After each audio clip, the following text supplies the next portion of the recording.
So hello guys, welcome back to Ozone Classes. Last lecture में हमने कर लिया था कैपेसिटर्स और अब हम पढ़ेंगे मेजरिंग इलेक्ट्रिकल डिवाइसेस। ठीक है, मेजरिंग इलेक्ट्रिकल डिवाइसेस से एक क्वेश्चन आपका कंफर्म है, मतलब एक क्वेश्चन आना ही आना है नीट एग्जाम में। ठीक है, और मेजरिंग इलेक्ट्रिकल डिवाइसेस में आपको बस 4 डिवाइस पढ़ना है: आईमीटर, वोल्ट मीटर, मीटर बेस और पोटेंशियोमीटर। और यहाँ पे सबसे ज़्यादा जहाँ से क्वेश्चन आते हैं वो आते हैं मीटर बेस एंड पोटेंशियोमीटर से। ये दोनों डिवाइस है। एमीटर और वोल्ट मीटर से भी क्वेश्चन आता है, लेकिन यहाँ से क्वेश्चन आने की प्रोबेबिलिटी कम होती है, लेकिन सिलेबस में है तो हम जरूर पढ़ेंगे। ठीक, अब देखो, बच्चों को एमीटर समझ में आ जाता है, वोल्ट मीटर समझ में आ जाता है, मीटर बीस भी समझ में आ जाता है, लेकिन पोटेंशियोमीटर समझ में नहीं आता, मतलब उनसे पोटेंशियोमीटर के क्वेश्चन बनते ही नहीं है। ठीक है, और बहुत सारे बच्चों से तो चारों टॉपिक से क्वेश्चन नहीं बनते हैं, तो इसको स्किप कर देते हैं। और यहाँ से एक क्वेश्चन गारंटी आता है नेट में। ठीक है, और वो क्वेश्चन बहुत ही ईजी होता है। ठीक, तो मैं कोशिश करूंगा कि इस रिवीजन लेक्चर में, ठीक है, मैं बहुत अच्छे तरीके से जितना ज़रूरत है उतना आपको कंटेंट प्रोवाइड कर दूं, उतना आपको कॉन्सेप्ट प्रोवाइड कर दूं, ताकि यहाँ से कोई भी क्वेश्चन आया इन चारों डिवाइस से तो आपसे बन जाए। ठीक है, तो हम लोग ये 4 डिवाइस पढ़ेंगे: ammeter, voltmeter, meter base, potentiometer. मैं आपको बता दूं कि मेरे वीडियो को अगर आप 480p रेजोल्यूशन में देखोगे तो जो फॉन्ट्स हैं, जो टेक्स्ट है जो मैं लिखता हूँ वो साफ साफ दिखेंगे। और ईयरफोन लगा के देखोगे, ईयरफोन लगा के देखोगे तो आपको आवाज़ भी ज़्यादा क्लियर आएगी। ठीक है, अच्छा, और जो बच्चे मेरा क्लास 11 का क्रैश कोर्स नहीं देखें, चैनल पे अलग से प्लेलिस्ट बना हुआ है। ठीक है, मैं क्लास 11 का हर एक चैप्टर बहुत ही ब्यूटीफुल मैनर में कवर कर दिया हूँ। उससे अच्छा रिवीजन लेक्चर आपको पूरे यूट्यूब पे कहीं नहीं मिलेगा। तो आप लाइन से सब कुछ देखो, vectors, rotation, work energy, power, wave motion, thermodynamics, सब कुछ मैंने पढ़ा दिया है। और अब हम लोग 12th सीरीज पे, और 12th में मैंने क्या क्या कवर कर दिया: electrostatics, semi conductors, current, electricity और कैपेसिटर। और हम लोग पढ़ते हैं मेजरिंग इलेक्ट्रिकल डिवाइस। ठीक है, तो मैं पहले ही बोल चुका हूँ, फिजिक्स को रिवाइज करने का सबसे बेस्ट तरीका क्या होता है कि सब कुछ सीक्वेंस वाइज रिवाइज करो। तो पूरा 11th अच्छे से सीक्वेंस वाइज रिवाइज करो, मेरा हर एक लेक्चर देख लो। ठीक है, उसके बाद फिर यहाँ पे आना मेजरिंग इलेक्ट्रिकल डिवाइसेस पे। ठीक, अच्छा, मेजरिंग इलेक्ट्रिकल डिवाइसेस सबसे पहले हम लोग पढ़ेंगे एमीटर के बारे में। एमीटर का कॉन्सेप्ट पढ़ने से पहले थोड़ा बहुत गैल्वेनोमीटर के बारे में जान लो कि गैल्वेनोमीटर क्या होता है।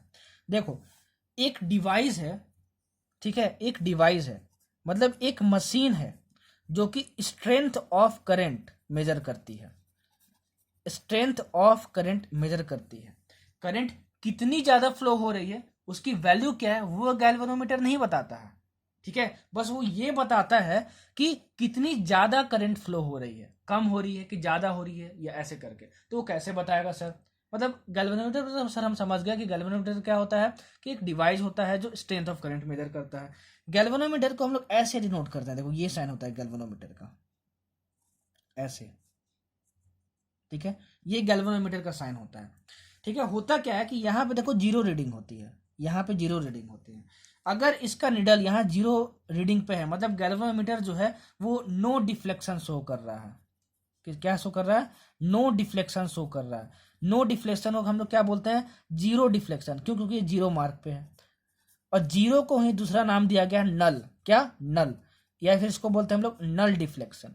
तो नल डिफ्लेक्शन मतलब क्या? डिफ्लेक्शन कितना हो रहा है निडल का? जीरो हो रहा है। तो अगर जीरो डिफ्लेक्शन हो रहा है निडल का, डिफ्लेक्शन मतलब क्या? पलट जाना। देखो ये ऐसे होता है तो मतलब डिफ्लेक्ट करता है, ये ऐसे होता है मतलब डिफ्लेक्ट करता है। ये जीरो रीडिंग पे है, मतलब कि ये डिफ्लेक्ट नहीं कर रहा है गैल्वेनोमीटर। मतलब इस केस में करंट फ्लो हो ही नहीं रहा है, क्योंकि गैल्वेनोमीटर क्या है? जीरो डिफ्लेक्शन दिखा रहा है। तो अगर गैल्वेनोमीटर जीरो डिफ्लेक्शन दिखा रहा है, इसका मतलब होता है कि करंट की वैल्यू क्या है? जीरो है। ठीक है, अब मान लो यही जो तुम्हारा निडल है वो कुछ ऐसा रहता, ठीक है, और एक और गैल्वेनोमीटर है उसमें निडल ऐसा रहता, देखो ऐसा रहता, ऐसा रहता मान लो। ठीक, अच्छा, ऐसा रहता। तो होता क्या कि देखो, आपकी ये जीरो रीडिंग थी, आपकी ये जीरो रीडिंग थी।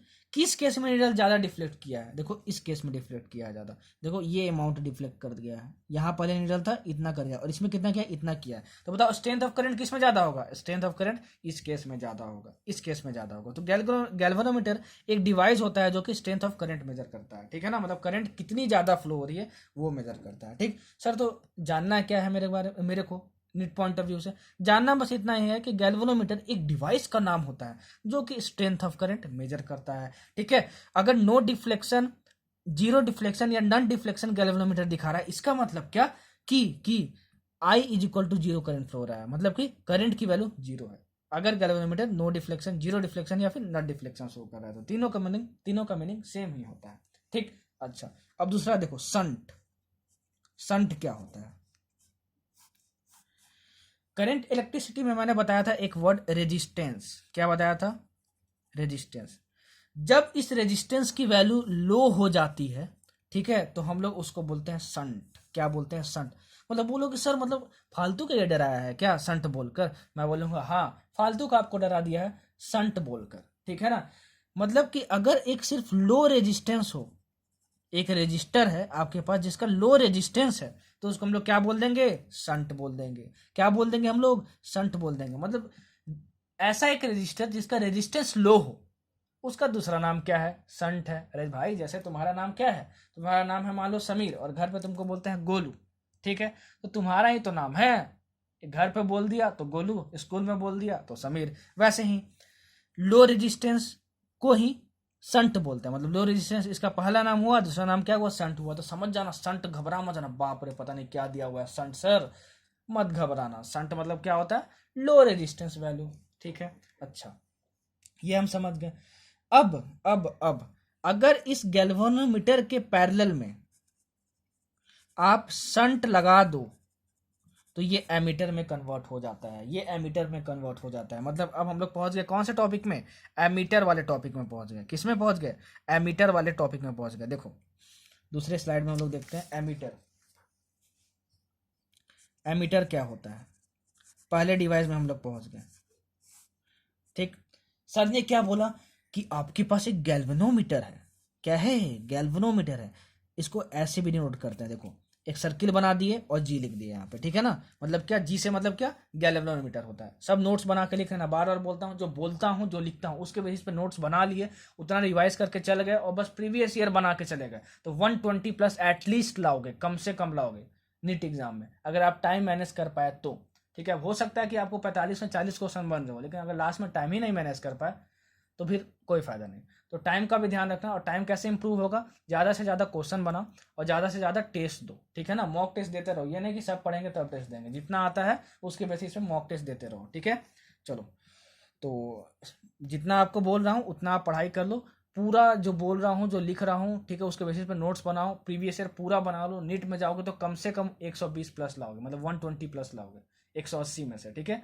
एटलीस्ट बोल रहा हूँ, ठीक है। अगर बहुत अच्छी आपकी प्रिपरेशन है, मेरे नोट्स प्रिपेयर करके चले गए, प्रीवियस ईयर बना लिए, तो 150 प्लस लाओगे, ठीक है, अगर टाइम मैनेज कर पाए तो। खैर अभी पढ़ाई करो, ठीक। देखो इसको हम लोग बोलते हैं गैल्वेनोमीटर। एक सर्किल बना दिया और जी लिख दिया तो इसको क्या बोलते हैं? गैल्वेनोमीटर बोलते हैं। इसके अगर मैं पैरेलल में संट लगा दूं, संट मतलब क्या होता था? संट मतलब होता था लो रेजिस्टेंस। वही तो रेजिस्टेंस का ही तो साइन है, करंट इलेक्ट्रिसिटी में मैंने बताया था। इसको क्या बोलेंगे? संट बोलेंगे, ठीक है, संट बोलेंगे। इस संट रेजिस्टेंस को हम लोग आर एस से डिनोट करते हैं। आर मतलब रेजिस्टेंस और एस मतलब संट हो गया हमारा। गैल्वेनोमीटर का भी कुछ ना कुछ रेजिस्टेंस होता है। क्या होता है? रेजिस्टेंस होता है इसका कुछ ना कुछ। तो इसका जो रेजिस्टेंस है वो मैं मान लेता हूँ आर जी। आर मतलब रेजिस्टेंस और जी मतलब गैल्वेनोमीटर का रेजिस्टेंस, ठीक है। अब देखो इसको कनेक्ट कर दिया ऐसे, इसको कनेक्ट कर दिया एक बैटरी से, ऐसे कनेक्ट कर दिया, ठीक है। अच्छा, अब देखो आपका एमीटर कौन सा सेटअप कहला रहा है? देखो जब एक गैल्वेनोमीटर को आप शंट से कनेक्ट कर दो तो ये जो पूरा अरेंजमेंट है वो क्या कहला रहा है? आपका एमीटर कहलाएगा, ठीक है। ध्यान से सुनते जाना, बहुत अच्छे और बारीक तरीके से समझाऊंगा आपको, ठीक है ना। कोई भी चीज़ फालतू नहीं बताऊंगा, जितना जरूरत है उतना ही बताऊंगा और मजा आ जाएगा, ठीक है। देखो इस पूरे अरेंजमेंट को हम लोग बोलते हैं एमीटर। मतलब एक गैल्वेनोमीटर के पैरेलल में कनेक्ट कर दिए, ठीक है, एक लो रेजिस्टेंस कनेक्ट कर दिए गैल्वेनोमीटर के पैरेलल में, तो क्या सर वो एमीटर हो जाएगा? हाँ वो एमीटर हो जाएगा। मतलब गैल्वेनोमीटर के अगर पैरेलल में तुम शंट लगा दिए, पैरेलल में शंट लगा दिए, तो क्या अरेंजमेंट हो जाएगा? वो एमीटर हो जाएगा। ये तो सर एमीटर ऐसे ही बनता है क्या? हाँ एमीटर ऐसे ही बनता है। अब इस पूरे सेटअप को मैंने क्या किया? देखो मैंने क्या किया, एक बैटरी से कनेक्ट कर दिया। तो देखो यहाँ से आई करंट जा रहा है, ठीक है, कितना जा रहा है? करंट आई जा रहा है। देखो यहाँ पे करंट डिवाइड हो जाएगा क्योंकि यहाँ भी रेजिस्टेंस और यहाँ भी रेजिस्टेंस है।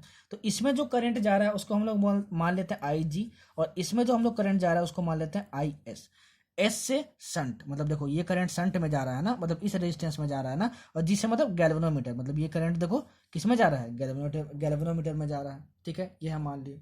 ठीक है, अच्छा अब देखो ये दोनों पैरेलल में है, दोनों में करंट अलग अलग जा रहा है, तो इसका रेजिस्टेंस कितना है आर जी, इसका कितना है आर एस, तो इक्विवेलेंट कितना हो जाएगा जरा बता, तो 1/r equivalent is equal to 1/rs plus 1/rg। ठीक है, तो आर इक्विवेलेंट की वैल्यू कितनी आ जाएगी, ये आ जाएगी R G into R S by R G into R S plus R G, हमारे पास इतनी आ जाएगी आर इक्विवेलेंट की वैल्यू।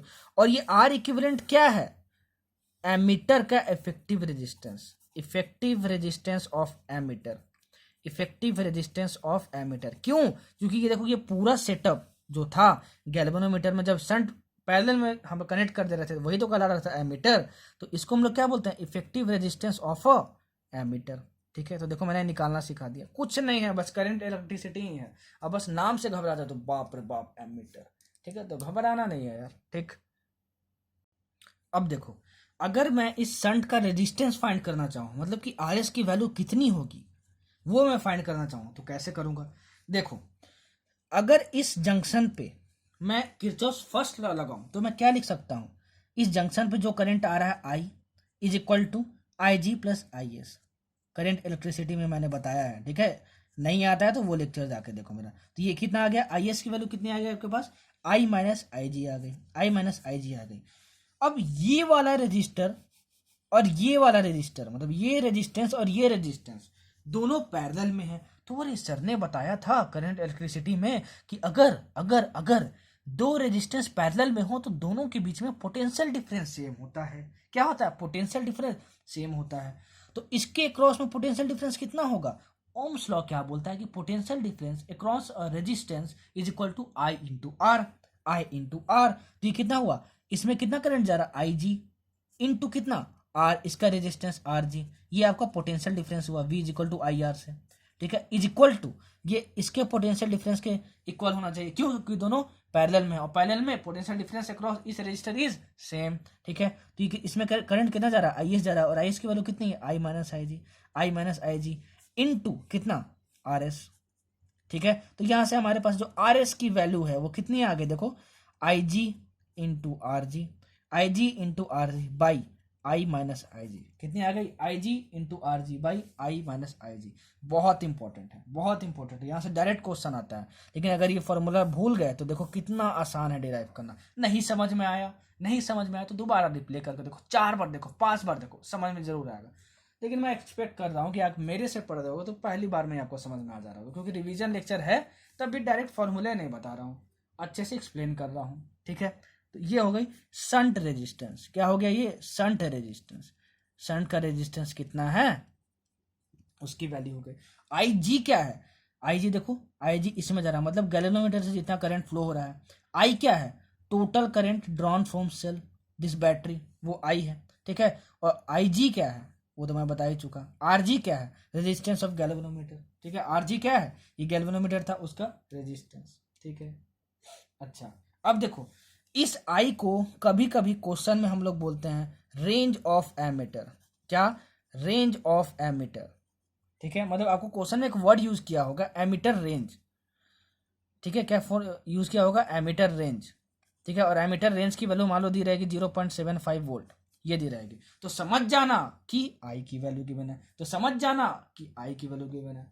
ठीक है, अच्छा आई जी, आई जी क्या था देखो, आई जी जो था, जो गैल्वेनोमीटर में करंट फ्लो हो रहा था उसकी वैल्यू है। या फिर कभी कभी क्वेश्चन में एक और वर्ड यूज करता है, क्या यूज करता है, current required for full scale deflection, for full scale deflection of galvanometer. ठीक है, अभी इतना समझ लो गैल्वेनोमीटर, अभी इतना समझ लो कि आईजी की वैल्यू कैसे पहचानेंगे क्वेश्चन में। ठीक है, फुल स्केल डिफ्लेक्शन क्या होता है, वो रेगुलर क्लास होता है तो मैं जरूर एक्सप्लेन करता, लेकिन हमारे ये रिवीजन क्लास कोर्स है, तो जितना जरूरत है, जितना कॉन्सेप्ट की जरूरत है उतना हम लोग करेंगे, शॉर्ट टाइम में मैक्सिमम आउटपुट। ठीक है, तो current required for full scale deflection of galvanometer, वो आईजी की वैल्यू होगी और ये आई की वैल्यू होगी। मतलब कभी भी क्वेश्चन में रेंज ऑफ एमीटर की बात कर रहा हो, मान लो एमीटर रेंज की वैल्यू दी है 0.75 वोल्ट, ठीक है, ये एग्जाम्पल के तौर पे दे रहा हूँ। तो आई समझ जाना कितना दिया है, इतना दिया है।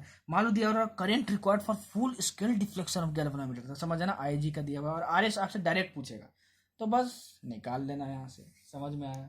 तो ये था आपका कि गैल्वेनोमीटर को एमीटर में कैसे चेंज कर सकते हैं। एक गैल्वेनोमीटर के पैरेलल में लगा दो, पैरेलल में लगा दो क्या, शंट, तो क्या वो बन जाता है, क्या बन जाता है, एक एमीटर बन जाता है। मतलब गैल्वेनोमीटर जो है, galvanometer with shunt in parallel, with shunt in parallel, तो ये किस में कन्वर्ट हो जाएगा, एमीटर में। बस एमीटर के बारे में आपको इतना ही पढ़ना था, ठीक, इससे ज़्यादा कुछ नहीं।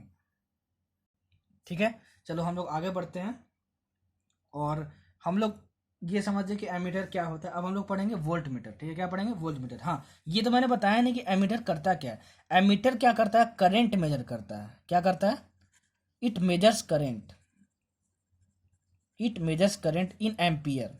ठीक है, मतलब करंट कितना फ्लो हो रहा है और उसकी वैल्यू कितनी है, मतलब 5 एम्पियर फ्लो हो रहा है कि 10 एम्पियर फ्लो हो रहा है, वो क्या बताता है, एमीटर बताता है। क्या बताता है, एमीटर बताता है। ठीक है, अच्छा आप बोलोगे सर यहाँ पे तो एमीटर ये है जो है, ये एमीटर पूरा बन गया, ठीक है ना, ये अरेंजमेंट एमीटर बन गया, तो इसका तो कुछ इफेक्टिव रेजिस्टेंस आ रहा है। तो हम लोग करंट इलेक्ट्रिसिटी में जब सॉल्व करते थे तो एमीटर की जो रेजिस्टेंस लेते थे, ठीक है ना, वो नेग्लेजिबल लेते थे, वो नेग्लेजिबल लेते थे।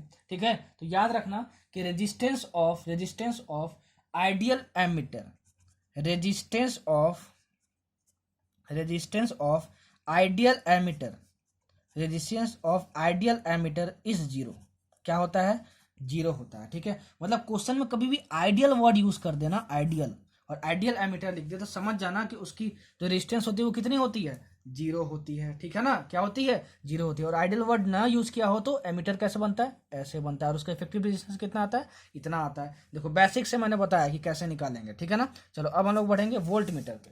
किस पे बढ़ेंगे, वोल्ट मीटर पे। देखो वोल्ट मीटर कैसा बनता है, जब एक गैल्वेनोमीटर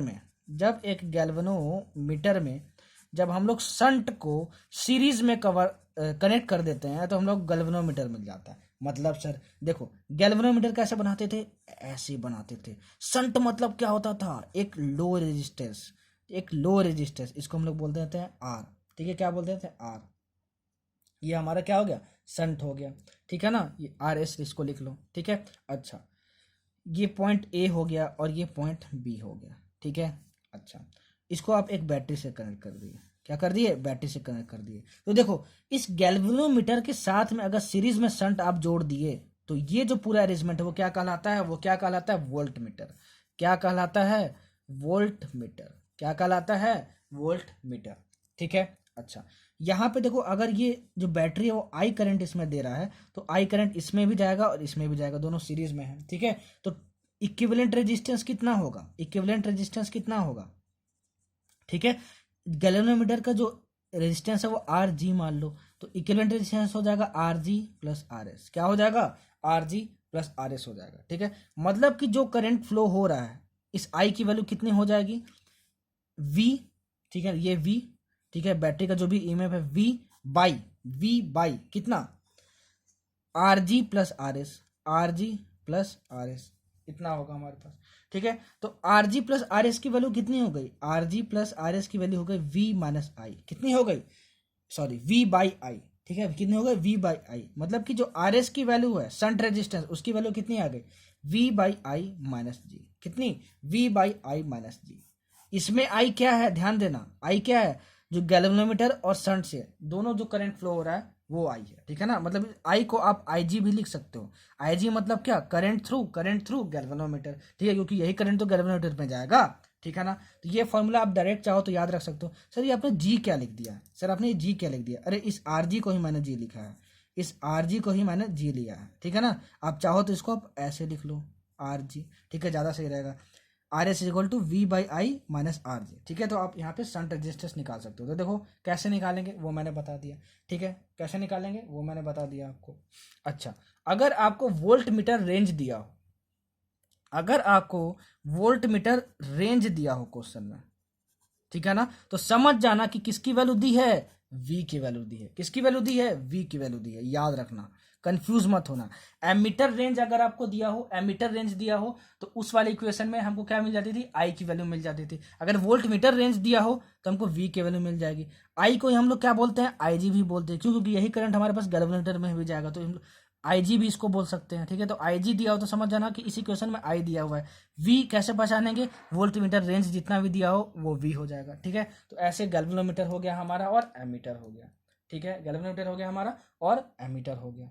चलो अब गैल्वेनोमीटर पे और एमीटर पे एक क्वेश्चन ले लेते हैं जो हमारा प्रीवियस नेट ईयर में आया हुआ है। ठीक है ना, बहुत अच्छा क्वेश्चन लूंगा और बहुत अच्छी तरीके से समझाऊंगा। ठीक है, देखना कितना आसान तरीके से बन जाता है क्वेश्चन, फालतू में हम लोग घबराते हैं। देखो नीट 2015 का क्वेश्चन एमीटर पे आया हुआ, देखना कितना आसान क्वेश्चन था और बच्चे घबरा जाते हैं। आपको एक सर्किट दिया हुआ है, ठीक है, एक सर्किट दिया हुआ है इस तरीके से,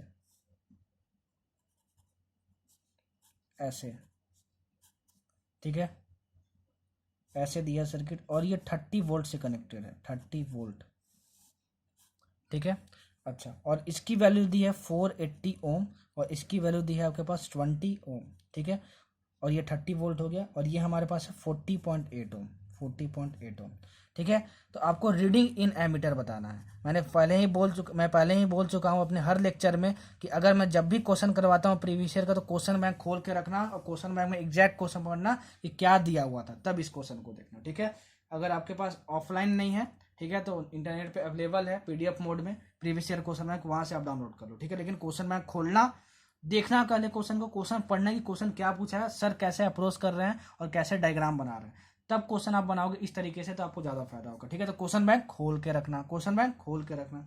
ठीक है, फिर भी मैं आपको एग्जैक्ट वर्ड पढ़ दे रहा हूँ। ठीक है ना, क्या लिखा हुआ था क्वेश्चन में, a circuit contains an ammeter. ठीक है, a circuit contains an ammeter. ठीक है, एक सर्किट, इसमें एक एमीटर है। अ बैटरी ऑफ 30 वोल्ट, एक सर्किट है जिसमें 30 वोल्ट बैटरी है, मैंने यहाँ पे बना दिया, एंड अ रेजिस्टेंस ऑफ 40.8 ओम। ठीक है, और एक रेजिस्टेंस ऑफ 40.8 ओम, वो भी सर्किट में बना दिया। ऑल कनेक्टेड इन सीरीज, सभी क्या है, कनेक्टेड में सीरीज है। तो इस सर्किट में क्या था, एक बैटरी था, एक एमीटर था और एक एक्सटर्नल रेजिस्टेंस था। तो बैटरी मैंने बता दिया, और जो एक्सटर्नल रेजिस्टेंस है वो एमीटर से सीरीज में कनेक्टेड है। तो 40.8 ओम ये बना दिया, और एमीटर बना रहा हूँ, तो एमीटर में जो शंट की वैल्यू दी है वो क्या दी है, 20 ओम दी है। क्या दी है, 20 ओम दी है। ठीक है, और जो गैल्वेनोमीटर का जो रेजिस्टेंस दिया है वो कितना दिया है, 480 ओम दिया है। क्या दिया है, 480 ओम दिया है। ठीक है, और ये जो एक्सटर्नल रेजिस्टेंस है एमीटर के सीरीज में कनेक्टेड है, ये क्वेश्चन में है, क्वेश्चन ध्यान से पढ़ना। ठीक है ना, तो देखो एमीटर क्या है, एमीटर शंट प्लस गैल्वेनोमीटर का रेजिस्टेंस है ये। ठीक है, ये है एमीटर, एमीटर का अरेंजमेंट पूरा यही होता है ना। तो देखो इसका जो भी इक्विवेलेंट आएगा वो क्या होगा, एमीटर होगा, तो उसका कुछ रेजिस्टेंस होगा, वो इसके सीरीज में कनेक्टेड है, ये क्वेश्चन में दिया हुआ है। ठीक है, और क्वेश्चन में बस यही दिया था कि शंट की वैल्यू कितनी है, 20 ओम है। ठीक है, और क्वेश्चन में वर्ड क्या दिया था कि सर्किट में क्या लगा है, एमीटर लगा है।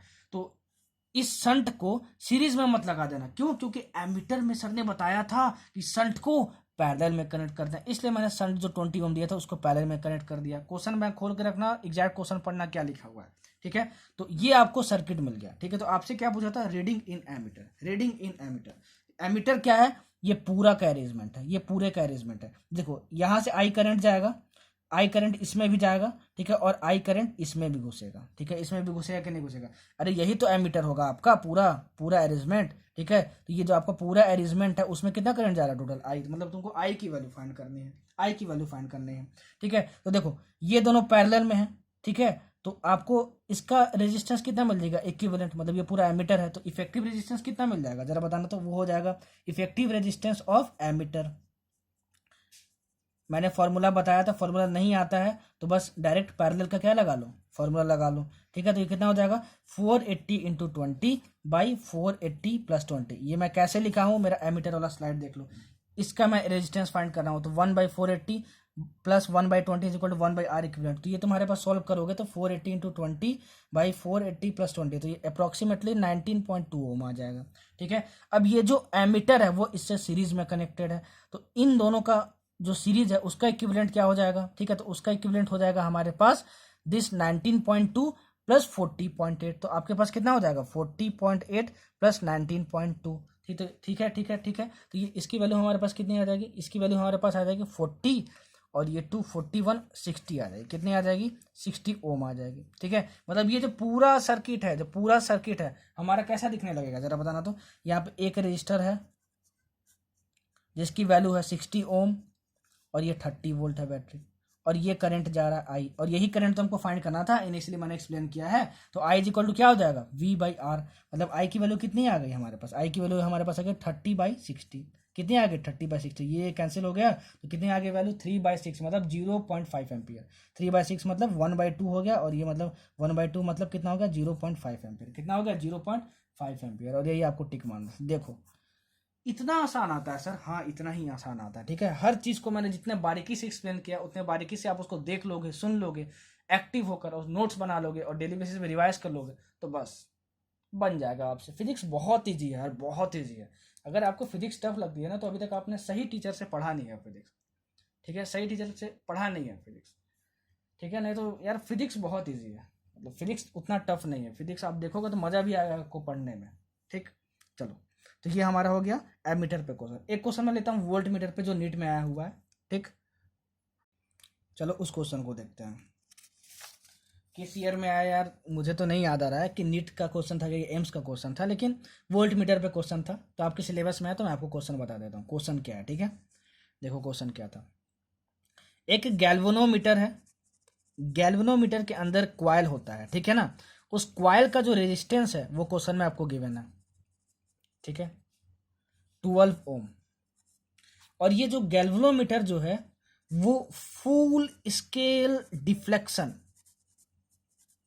शो करता है 2.5 मिली एम्पियर के लिए, इस वैल्यू के लिए। ठीक है, तो अगर आपको इसको वोल्ट मीटर में कन्वर्ट करना है, इस गैल्वेनोमीटर को आपको वोल्ट मीटर में कन्वर्ट करना है। जिस वोल्ट मीटर का जो रेंज है वो आपके पास होना चाहिए 7.5 वोल्ट। तो बताओ आप संट कितना लगाओगे और सीरीज में लगाओगे कि पैरेलल में लगाओगे? आपको ये बताना। क्वेश्चन नहीं समझ में आया रिप्ले करना, फिर से सुनना मैं क्या बोला हूँ। ठीक है, मतलब एक गैल्वेनोमीटर है, उसका रेजिस्टेंस है इतना, वो फुल स्केल डिफ्लेक्शन शो कर रहा है 2.5 मिली एम्पियर करंट के लिए। वोल्ट मीटर रेंज है 7.5 वोल्ट। अब इस गैल्वेनोमीटर को वोल्ट मीटर में चेंज करना है तो बताओ आप शंट जो है सीरीज में लगाओगे या पैरेलल में, और उसकी वैल्यू कितनी होगी? तो सर ने बताया था कि गैल्वेनोमीटर को अगर वोल्ट मीटर में कन्वर्ट करना है तो शंट को हम लोग को सीरीज में कन्वर्ट करना पड़ता है। तो हमको इसको सीरीज में लगाना होगा, गैल्वेनोमीटर के सीरीज में लगाना होगा। ठीक है, और हमारे पास अगर जब गैल्वेनोमीटर वोल्ट मीटर में कन्वर्ट हो जाता है तो हमारे पास जो शंट की वैल्यू होती है, शंट के रेजिस्टेंस की वैल्यू जो होती है वो होती है RS is equal to V by I minus RG, इतनी होती है। देखो मैंने अपने स्लाइड में बताया है। ठीक है, तो V क्या होता था? वोल्ट मीटर रेंज होता था। तो वोल्ट मीटर रेंज की वैल्यू दी है 7.5। कितनी दी है? 7.5 बाई I मतलब क्या होता था? Current through galvanometer. या फिर आपको क्वेश्चन में अगर क्वेश्चन में ये गिवन हो कि गैल्वेनोमीटर फुल स्पेल डिफ्लेक्शन कितने करंट के लिए शो कर रहा है, तो समझ जाना कि वो किसकी वैल्यू गिवन है? I की वैल्यू गिवन है, मैंने बताया था अपने स्लाइड में। ठीक है, तो ये कितना हुआ? I की value 2.5 into 10⁻³ ampere, milliampere को मैंने एम्पियर में चेंज कर दिया, माइनस RG गैल्वेनोमीटर का रेजिस्टेंस दिया हुआ है तुम्हारे पास -12। ठीक है, तो इसकी वैल्यू सॉल्व करोगे तो आपके पास आ जाएगी 2988 ओम। बस यही आंसर हो गया। मतलब आपको इसको सीरीज में कन्वर्ट करना है, मतलब सीरीज में लगाना है तो वोल्ट मीटर बनेगा, और जो शंट लगाओगे उसकी रेजिस्टेंस कितना होगा? 2988 ओम होगा। समझे? तो देखो ये वोल्ट मीटर पे क्वेश्चन हो गया और एमीटर पे क्वेश्चन हो गया। मैंने जितने भी कॉन्सेप्ट बताए उसको अच्छे से समझ लिया। ठीक है, तो वोल्ट मीटर एमीटर से जितने भी क्वेश्चन आएंगे कहीं का भी क्वेश्चन बना लेना उठा के, किसी भी बुक से जरूर बन जाएगा। ठीक है, अब 2 डिवाइस हमने पढ़ लिया। अब तीसरा डिवाइस हम लोग पढ़ेंगे मीटर बेस। क्या पढ़ेंगे? Meter base. इस मीटर बेस का दूसरा नाम भी है स्लाइड वायर ब्रिज। क्या? Slide wire bridge. ठीक है, अगर कुछ भी दिया हो, स्लाइड वायर ब्रिज यूज किया हो टर्म या फिर मीटर ब्रिज यूज किया हो, तो समझ जाना किसका यूज कर रहा है, किसकी बात कर रहा है? मीटर ब्रिज की बात कर रहा है। मतलब मीटर ब्रिज बोले या स्लाइड वायर ब्रिज बोले, आप समझ जाना कि मीटर ब्रिज की ही बात कर रहा है।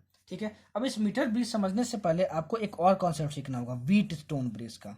किसका? व्हीट स्टोन ब्रिज का। ठीक है, देखो व्हीट स्टोन ब्रिज क्या होता है। ठीक है, व्हीट स्टोन ब्रिज क्या होता है? अगर मान लो आपके पास कुछ ऐसे रेजिस्टेंस लगा हुआ है, इस तरीके से, इस तरीके से, ठीक है। एक सर्किट है आपके पास ऐसे लगा हुआ है, ठीक है। अच्छा, और ये मान लो इसका जो रेजिस्टेंस है वो कितना है, आरपी, इसका है मान लो आर क्यू, ठीक है, आर क्यू, और इसका मान लो आर ए, और ये है आर बी। अगर आपके पास, और इसका मान लो एक्स है रेजिस्टेंस, आर एक्स, ठीक है। अच्छा, और इसमें मान लो करंट आई जा रहा है, कितना जा रहा है, करंट आई जा रहा है, ठीक है। ये मान लो अगर आपके पास क्वेश्चन में ये गिवन हो कि R P by R B, R P by R B is equal to R Q by R A हो, R Q by R A हो, ठीक है, तब इसको हम लोग बोलते हैं कि ये जो ब्रिज है, ठीक है, ये व्हीट स्टोन ब्रिज है, इसको बोलते हैं, इस अरेंजमेंट को व्हीट स्टोन ब्रिज बोलते हैं। ये क्या है, बैलेंस्ड है, बैलेंस्ड है। और जब व्हीट स्टोन ब्रिज बैलेंस्ड होता है तो जो ये जो आई की वैल्यू होती है वो जीरो होती है। वो आई की वैल्यू क्या होती है, जीरो होती है। मतलब कि अगर R P by R B is equal to R Q by R A आया, ठीक है, तो ये समझ जाना कि इस ब्रांच में जो करंट जा रहा है वो कितना जा रहा है, जीरो जा रहा है। तो जिस ब्रांच में करंट जीरो जाता है, सर ने करंट इलेक्ट्रिसिटी में बताया था कि जिस ब्रांच में करंट जीरो जाता है उस ब्रांच को आप इस सर्किट से हटा सकते हो। तो इसमें अगर जीरो करंट जा रहा है, ठीक है, अगर ये कंडीशन फॉलो होगा तो इस वाले रेजिस्टर को आप लोग हटा सकते हो, इस वाले रेजिस्टर को आप हटा सकते हो। जिस वर्ड, जैसे जिस लैंग्वेज में आपको मैं समझा रहा हूँ उसी लैंग्वेज में नोट्स बना के लिखना कि व्हीट स्टोन ब्रिज क्या कहलाता है, R P by R B is equal to R Q by R A हुआ, R Q by R A हुआ, तो व्हीट स्टोन ब्रिज बैलेंस्ड कहलाता है, ठीक है। और व्हीट स्टोन ब्रिज जब बैलेंस्ड होता है, व्हीट स्टोन ब्रिज जब बैलेंस्ड होता है तो इस ब्रांच में जो करंट जा रही होती है उसको कितनी होती है, जीरो होती है। और जब जीरो करंट होता है तो उस ब्रांच को हम लोग इस वाले पूरे सर्किट से हटा के फेंक सकते हैं बाहर, समझिए। बस यही था आपका व्हीट स्टोन ब्रिज, यही था आपका व्हीट स्टोन ब्रिज। और इसी व्हीट स्टोन ब्रिज प्रिंसिपल पे मीटर ब्रिज काम करता है। तो कभी कभार क्वेश्चन आता है कि बताओ मीटर ब्रिज या स्लाइड वायर ब्रिज किसके प्रिंसिपल पे काम करता है, तो आप बोलोगे व्हीट स्टोन ब्रिज पे काम करता है, इसके प्रिंसिपल पे काम करता है। समझ में आया, मतलब कि आप जो मीटर ब्रिज है उसमें क्या लगाओगे, यही लगाने वाला, R P by R B is equal to R Q by R A, ठीक है। अच्छा, अब मैं आपको इसका डायग्राम बना के दिखाता हूँ कि मीटर ब्रिज दिखता कैसे है, थोड़ा सा एक्सप्लेन करूंगा और जितना जरूरत है उतना बता दूंगा ताकि आपसे क्वेश्चन बन जाए, क्वेश्चन में नहीं फंसोगे यार, ठीक है। और कुछ कॉन्सेप्ट भी बता दूंगा आपको, ठीक है। ये मत सोचना कि मीटर ब्रिज मतलब एकदम हवा में उड़ा दिया, नहीं, कुछ कॉन्सेप्ट भी बता दूंगा आपको, ठीक। चलो देखो मीटर ब्रिज का डायग्राम कैसे बनता है, ये ऐसे, इसका बस आप फंडामेंटल समझ लो, ठीक ना, है मीटर ब्रिज बहुत आसान, आप इसका बस फंडामेंटल समझ लो, ये मीटर ब्रिज बने हैं कैसे।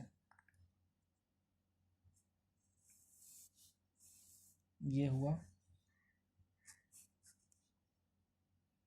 ये आर हुआ,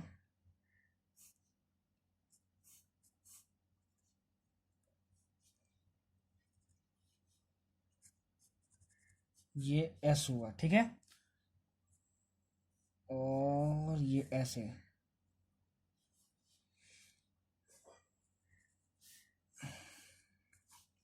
अब ध्यान से सुनना, ध्यान से सुनना, यहां से एक मैं वायर निकालता हूं, ठीक है, और यहाँ पे गैल्वेनोमीटर कनेक्ट करता हूँ, क्या कनेक्ट करता हूँ, गैल्वेनोमीटर, और ये ऐसे, ठीक है।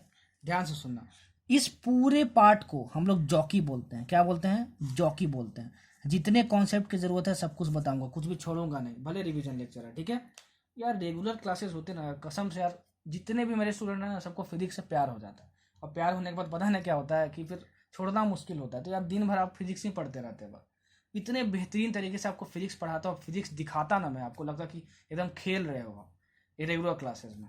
लेकिन खैर रेगुलर क्लासेस नहीं है, ठीक है, रिवीजन ही है, रिवीजन लेक्चर ही है। तो रिवीजन लेक्चर में बहुत बेहतरीन तरीके से करवाऊंगा, अपने पे भरोसा रखना और अपने टीचर पे भरोसा रखना, ठीक है। चलो, तो ये आपका जो पूरा अरेंजमेंट है वो क्या कहलाता है, जॉकी कहलाता है, ठीक है ना। और ये जो है वो गैल्वेनोमीटर है, क्या है वो, गैल्वेनोमीटर, ये वाला, ये गोला वाला पार्ट, ये क्या है, गैल्वेनोमीटर है, गैल्वेनोमीटर है। इसको हम लोग बोलते हैं ब्रिज वायर, क्या बोलते हैं हम लोग, ब्रिज वायर, या फिर मीटर ब्रिज वायर, ठीक है, या फिर हम लोग क्या बोलते हैं, स्लाइड वायर, कुछ भी बोल सकते हैं हम लोग, ठीक है, स्लाइड वायर इसको हम लोग बोलते हैं।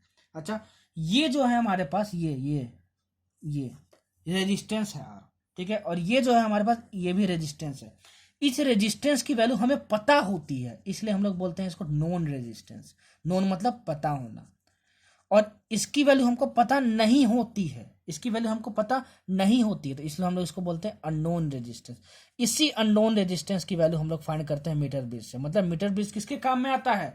एक अननोन रेजिस्टेंस, अननोन मतलब जिसकी वैल्यू नहीं पता, उसकी वैल्यू फाइंड करने में।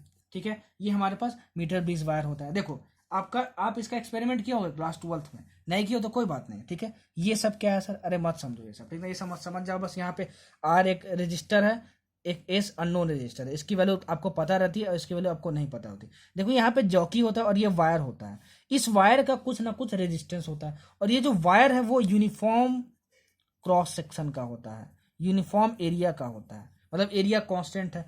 तो किसी भी वायर का जो रेजिस्टेंस होता है वो होता है रो एल बाई ए। तो अगर एरिया कांस्टेंट है तो R is proportional to L. कितना? R is proportional to L. ठीक है, अच्छा, ये हमको समझ में आया। तो क्या करते हैं, इस जॉकी को पहले यहाँ पर लाए हम, ठीक है ना। ये मान लो पॉइंट ए है, ये पॉइंट सी है, इस चौकी को यहाँ पे लाए। मान लो गैल्वेनोमीटर में डिफ्लेक्शन दिखाया। अरे गैल्वेनोमीटर एक डिवाइस होता था तो डिफ्लेक्शन दिखाता था, ठीक है, और डिफ्लेक्शन दिखाया इसका मतलब क्या कि करंट फ्लो कर रहा है। और डिफ्लेक्शन नहीं दिखाया मतलब जीरो डिफ्लेक्शन दिखाया, नल डिफ्लेक्शन दिखाया, उसका मतलब कि करंट क्या है? जीरो फ्लो हो रहा है। करंट क्या है? जीरो फ्लो हो रहा है। और डिफ्लेक्शन दिखाया तो मतलब कुछ ना कुछ करंट फ्लो हो रहा है, मतलब करंट की वैल्यू जीरो नहीं है। ठीक है, तो मान लो जब वो इस पॉइंट पे आया, ठीक है, तुम इस पॉइंट पे ला सकते हो, इसको यहाँ पे ला सकते हो, इस जॉकी को मतलब यहाँ पे टच करवा सकते हो, यहाँ भी टच करवा सकते हो। देखो जब हम इस पॉइंट पे टच करवा रहे हैं, मान लो जब हम इस पॉइंट को जब टच करवा रहे हैं, तो मान लो कि जो गैल्वेनोमीटर में जो डिफ्लेक्शन आ रहा है वो कितना आ रहा है? जीरो डिफ्लेक्शन आ रहा है। तो जब गैल्वेनोमीटर में जीरो डिफ्लेक्शन आ रहा है, इसका मतलब क्या कि करंट की वैल्यू हमारे पास कितनी होगी? जीरो होगी। करंट की वैल्यू हमारे पास कितनी होगी? जीरो होगी। मतलब आप ऐसे इतने लैंग्वेज में आप बोल सकते हो, सब कुछ नोट कर लेना। ठीक है, गैल्वेनोमीटर जीरो डिफ्लेक्शन शो कर रहा है इस पॉइंट पे, गैल्वेनोमीटर नल डिफ्लेक्शन शो कर रहा है इस पॉइंट पे। जीरो डिफ्लेक्शन का मतलब गैल्वेनोमीटर से करंट कितना, मतलब पूरे सर्किट से करंट, इस सर्किट से करंट कितना फ्लो हो रहा है?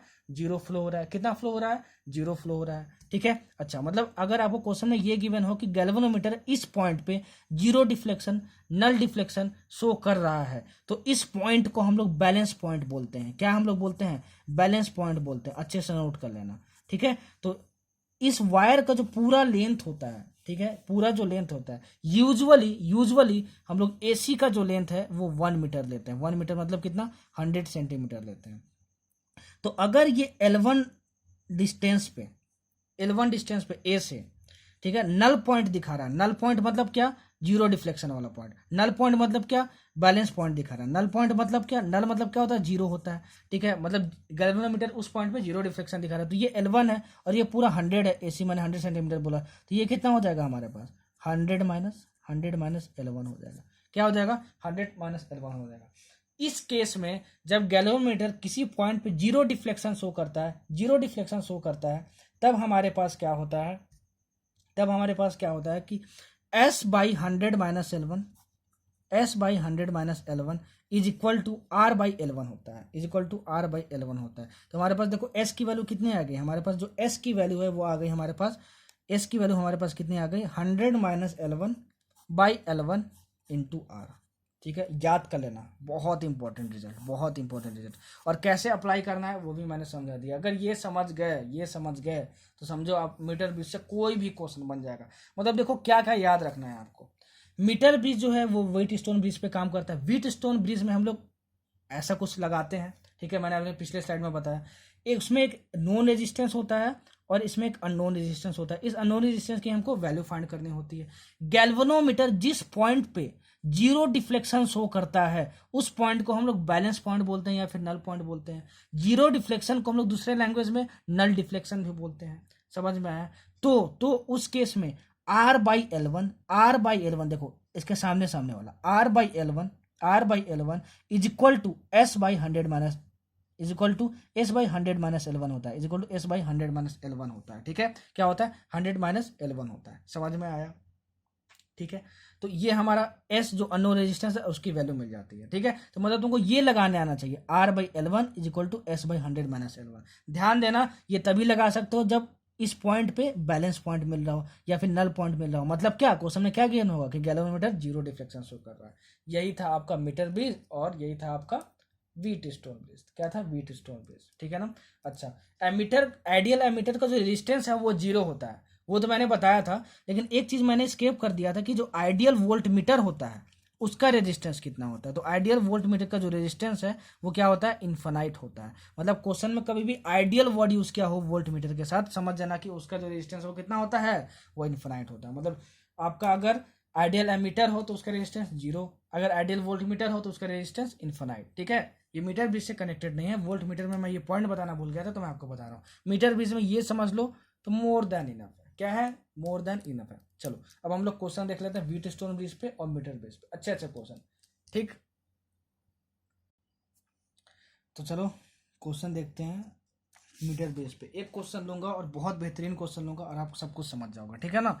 मतलब बहुत अच्छा क्वेश्चन आया था नीट 2014 में मीटर बेस पे, और सारा कॉन्सेप्ट आपको क्लियर हो जाएगा। नीट 2014 में आया हुआ था क्वेश्चन, ठीक है। देखो क्वेश्चन क्या था, ठीक है। एग्जैक्ट क्वेश्चन के लिए क्वेश्चन बैंक खोल के रखना। आपको देखो एक ऐसा अरेंजमेंट दिया हुआ था, इस तरीके का, इस तरीके का अरेंजमेंट दिया हुआ था, ऐसा कुछ, ठीक है। और यहाँ से गैल्वेनोमीटर निकल के आया था और ये था ये, ठीक है। और ये था आपका L1 और ये था आपका 100 माइनस L1, ठीक है। और ये पॉइंट ए था और ये पॉइंट बी था, ठीक है। एग्जैक्ट क्वेश्चन देख लो, ठीक है। यही आपका था और दिया था ये आपका मीटर ब्रिज है। क्या है? आपका मीटर ब्रिज है, ठीक है। अच्छा, ये आपका 5 ओम था और ये था आपका R ओम, ठीक है। अब देखो क्वेश्चन में आपसे क्या बोला गया था, ठीक है। आपको बोला गया था कि जब ये 5 ओम है और ये R ओम है तो इस मीटर ब्रिज का जो नल पॉइंट है यहाँ पे हो रहा है, यहाँ पे हो रहा है, यहाँ पे ऑब्टेन हो रहा है, ठीक है। तो इस पॉइंट पे, इस पॉइंट पर, ठीक है ना, आपको नल पॉइंट मिल रहा है। जब ये 5 था और ये R था तो आप क्या बोलोगे? हम क्या लिख सकते हैं? 5/L1 is equal to 5/L1 is equal to R/100 minus L1, ठीक है। ये हम लिख सकते हैं। तो यहां से देखो हमारे पास क्या आ गया? 5/R, इसको इस साइड ले आया, is equal to L1/100 minus L1। ये इक्वेशन नंबर 1 हो गया, ठीक है। फिर क्या बोला गया था? सुनना, this resistance R is shunted with an equal resistance, ठीक है। This resistance R is shunted with an equal resistance. इस लाइन का मतलब समझो, मैं आपको समझा रहा हूं। एक रेजिस्टेंस R को, इस रेजिस्टेंस R को शंट किया गया एक रेजिस्टेंस से जिसकी वैल्यू इसी के इक्वल थी, ठीक है ना। अच्छा, तो अगर कभी भी ऐसा लाइन यूज किया हो, शंट किया गया, शंट मतलब क्या होता है? एक रेजिस्टेंस ऐड करना। अरे शंट रेजिस्टेंस को ही तो बोलते थे, मैंने अभी पिछले स्लाइड में बताया था। तो मतलब इसके एक क्रॉस में एक रेजिस्टेंस जोड़ दिया गया, ये इसका मतलब हुआ resistance R is shunted with an equal resistance. और इक्वल रेजिस्टेंस ऐड किया है, जितना इसका रेजिस्टेंस है उतना इसका भी रेजिस्टेंस है। तो अब जो बैलेंस पॉइंट है, अब जो बैलेंस पॉइंट है वो यहां पे मिल रहा है, ठीक है। ये कितना हो गया है? 1.6 L1 हो गया है, क्वेश्चन में देखना, ठीक है। तो अगर ये 1.6 L1 है और ये पूरा कितना होता है? 100 सेंटीमीटर, तो इतना लेंथ कितना हो जाएगा? 100 माइनस 1.6 L1, ठीक है। इन दोनों को लगाने के बाद, मतलब इसको लगाने के बाद, ठीक है। तो यहाँ से सीख लेना कि वो ऐसा कुछ लाइन दिया हो तो हम लोग कैसे उसको सॉल्व करेंगे और कैसे हम लोग सर्किट में दिखाएंगे। तो अब बैलेंस पॉइंट हमको इतना मिल रहा है, ठीक है। तो इसका इक्विवेलेंट रेजिस्टेंस निकालो, कितना आएगा? R/2 आएगा। अरे ये दोनों पैरेलल में है तो इसके जगह आप एक क्या लगा सकते हो? R/2 का रेजिस्टेंस लगा सकते हो। अरे भाई यहाँ एक ही रेजिस्टेंस होना चाहिए ना मीटर ब्रिज में, तो इसको मैं एक रेजिस्टेंस से रिप्लेस कर दे रहा हूँ। तो इसका इक्विवेलेंट कितना आएगा? निकाल के देखना, दोनों पैरेलल में, R/2 आएगा, ठीक है। अब ऐसा R जब 2 हो जाएगा एक यहाँ पे रेजिस्टेंस, तो उसका कितना आ रहा है? बैलेंस पॉइंट कहाँ पे आ रहा है? यहाँ पे बैलेंस पॉइंट आ रहा है 1.6 L1 पे। तो 5/1.6 L1, ठीक है। 5/1.6 L1 is equal to R/2। अब यहाँ पे R/2 है, एक रेजिस्टेंस इसकी जगह लिखेंगे तो बाई ये अब कितना बचा? 100 माइनस 1.6 L1, ठीक है। तो यहाँ से आपके पास कितना आ गया? 5/R/2 is equal to 1.6 L1, 1.6 L1 by 100 minus 1.6 L1। ये हमारे पास आ गया इक्वेशन नंबर 2, ठीक है। इक्वेशन नंबर 1 मिल गया, इक्वेशन नंबर 2 मिल गया, ठीक है। ये कितना है आपके पास? ये L1 है आपके पास, ठीक है ना। अच्छा, अब आपके पास दो इक्वेशन है देखो, और दो वेरिएबल है, R वेरिएबल है, L1 वेरिएबल है, R वेरिएबल है, L1 वेरिएबल है। दोनों को सॉल्व करना और आर की वैल्यू निकालना। इसी आर की वैल्यू आपसे क्वेश्चन में पूछी हुई थी, तो आपके पास आर की वैल्यू आ जाएगी 15 ओम। मेरा काम था कॉन्सेप्ट सिखाना, वो मैंने बहुत अच्छे तरीके से एक्सप्लेन कर दिया, ठीक है ना। अब ये आपके पास दो इक्वेशन है, दोनों को सॉल्व करो और देखो कि आर इज इक्वल टू 15 ओम आ रहा है कि नहीं, ठीक है ना। आपके पास दो इक्वेशन है, दो वेरिएबल है, जरूर ही इक्वेशन आपका सॉल्व हो जाएगा और आर की वैल्यू आपके पास 15 ओम आ जाएगी। इन दोनों को सॉल्व करना, ये आपके लिए होमवर्क है, और देखना कि 15 ओम आ रहा है कि नहीं, जरूर आएगा, ठीक है। तो ये हो गया आपका मीटर बेस पे क्वेश्चन। इससे टफ क्वेश्चन मीटर बेस पे नहीं आ सकता। नहीं इसको समझ में आया तो पिछला स्लाइड देखो, मीटर बेस पे मैंने बहुत अच्छे से समझाया, और दोबारा बार बार रिप्ले करके देखो, जरूर समझ में आएगा, ठीक है। अब चलो नेक्स्ट क्वेश्चन, नीट 2013, नीट 2013 में आया हुआ क्वेश्चन, ठीक है ना। व्हीट स्टोन ब्रिज पे आया हुआ क्वेश्चन था। देखो कैसा क्वेश्चन था, ऐसा आपको डायग्राम दिया हुआ था।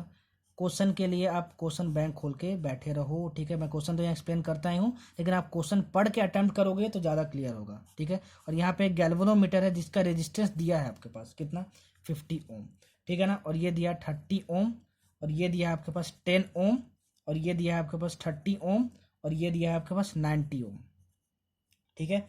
और ये आपको एक बैटरी से कनेक्ट कर दिया गया 7 वोल्ट, 7 वोल्ट, ठीक है। तो आपसे पूछा जा रहा है करंट फ्रॉम सेल कितना होगा, करंट फ्रॉम सेल की वैल्यू कितनी होगी, ये आपको बताना है। एग्जैक्ट क्वेश्चन के लिए नीट 2013 का मतलब क्वेश्चन बैंक खोलो और नीट 2013 का क्वेश्चन पढ़ो, उसके बाद अटेम्प्ट करना, ज़्यादा क्लियर होगा। मैं बार बार बोलता हूँ क्योंकि यही फिजिक्स पढ़ने का तरीका है, ऐसे नहीं पढ़ते हो इसलिए आपकी फिजिक्स वीक हो गई है, ठीक है। चलो करंट फ्रॉम सेल बताना, करंट फ्रॉम सेल बताना मतलब क्या, कि सेल कितना करंट दे रहा होगा, मतलब कि सेल मान लो आई करंट दे रहा है, तो यही आपको बताना है, ठीक है। तो देखो, अरे ऐसा अरेंजमेंट तो मैंने कहीं देखा था, सर ने पढ़ाया था, कहाँ पढ़ा था, व्हीट स्टोन ब्रिज। तो देखते हैं क्या ये व्हीट स्टोन ब्रिज के रूल को फॉलो कर रहा है क्या। तो उसका रूल क्या होता था, 10/30 इज इक्वल टू 30/90 होना चाहिए। क्या हो रहा है, क्या देखो, ये कैंसिल, तो 1/3 इज इक्वल टू 1/3। मतलब ये तो व्हीट स्टोन ब्रिज को फॉलो कर रहा है। तो व्हीट स्टोन ब्रिज को फॉलो कर रहा है तो इसके अंदर में करंट की वैल्यू कितनी हो जाती है, 0 हो जाती है। और जिस ब्रांच में करंट की वैल्यू 0 हो जाती है उसको हम लोग हटा सकते हैं, तो मतलब इसको आप हटा सकते हो, तो इसको आप हटा सकते हो, तो इसको हटा दिए तो देखो 10 ओम और 30 ओम आपका क्या हो गया, सीरीज में हो गया। 30 ओम और 90 ओम क्या हो गया आपका, सीरीज में हो गया, और आपस में क्या हो गया, पैरेलल में होगा ये, ठीक है। अब पैरेलल सीरीज क्या होता है वो मैं करंट इलेक्ट्रिसिटी में बता दिया हूँ आपको, ठीक है ना। तो ये 10 + 30 कितना हो गया, 40 हो गया, और ये कितना हो गया, 90 + 30 कितना हो गया, 90 + 30 हो गया आपका 120 हो गया, 120 हो गया। तो आप इक्विवेलेंट रेजिस्टेंस फाइंड करो, तो इक्विवेलेंट रेजिस्टेंस क्या हो जाएगा, R equivalent is equal to 120 into, R equivalent is equal to 120 into 40/120 + 40, मतलब ये हो गया आपके पास 160, और 120 इंटू 40 हो गया। ये और ये कैंसिल हो गया आपके पास, ठीक है। क्या होगा, ये और ये कैंसिल हो गया आपके पास,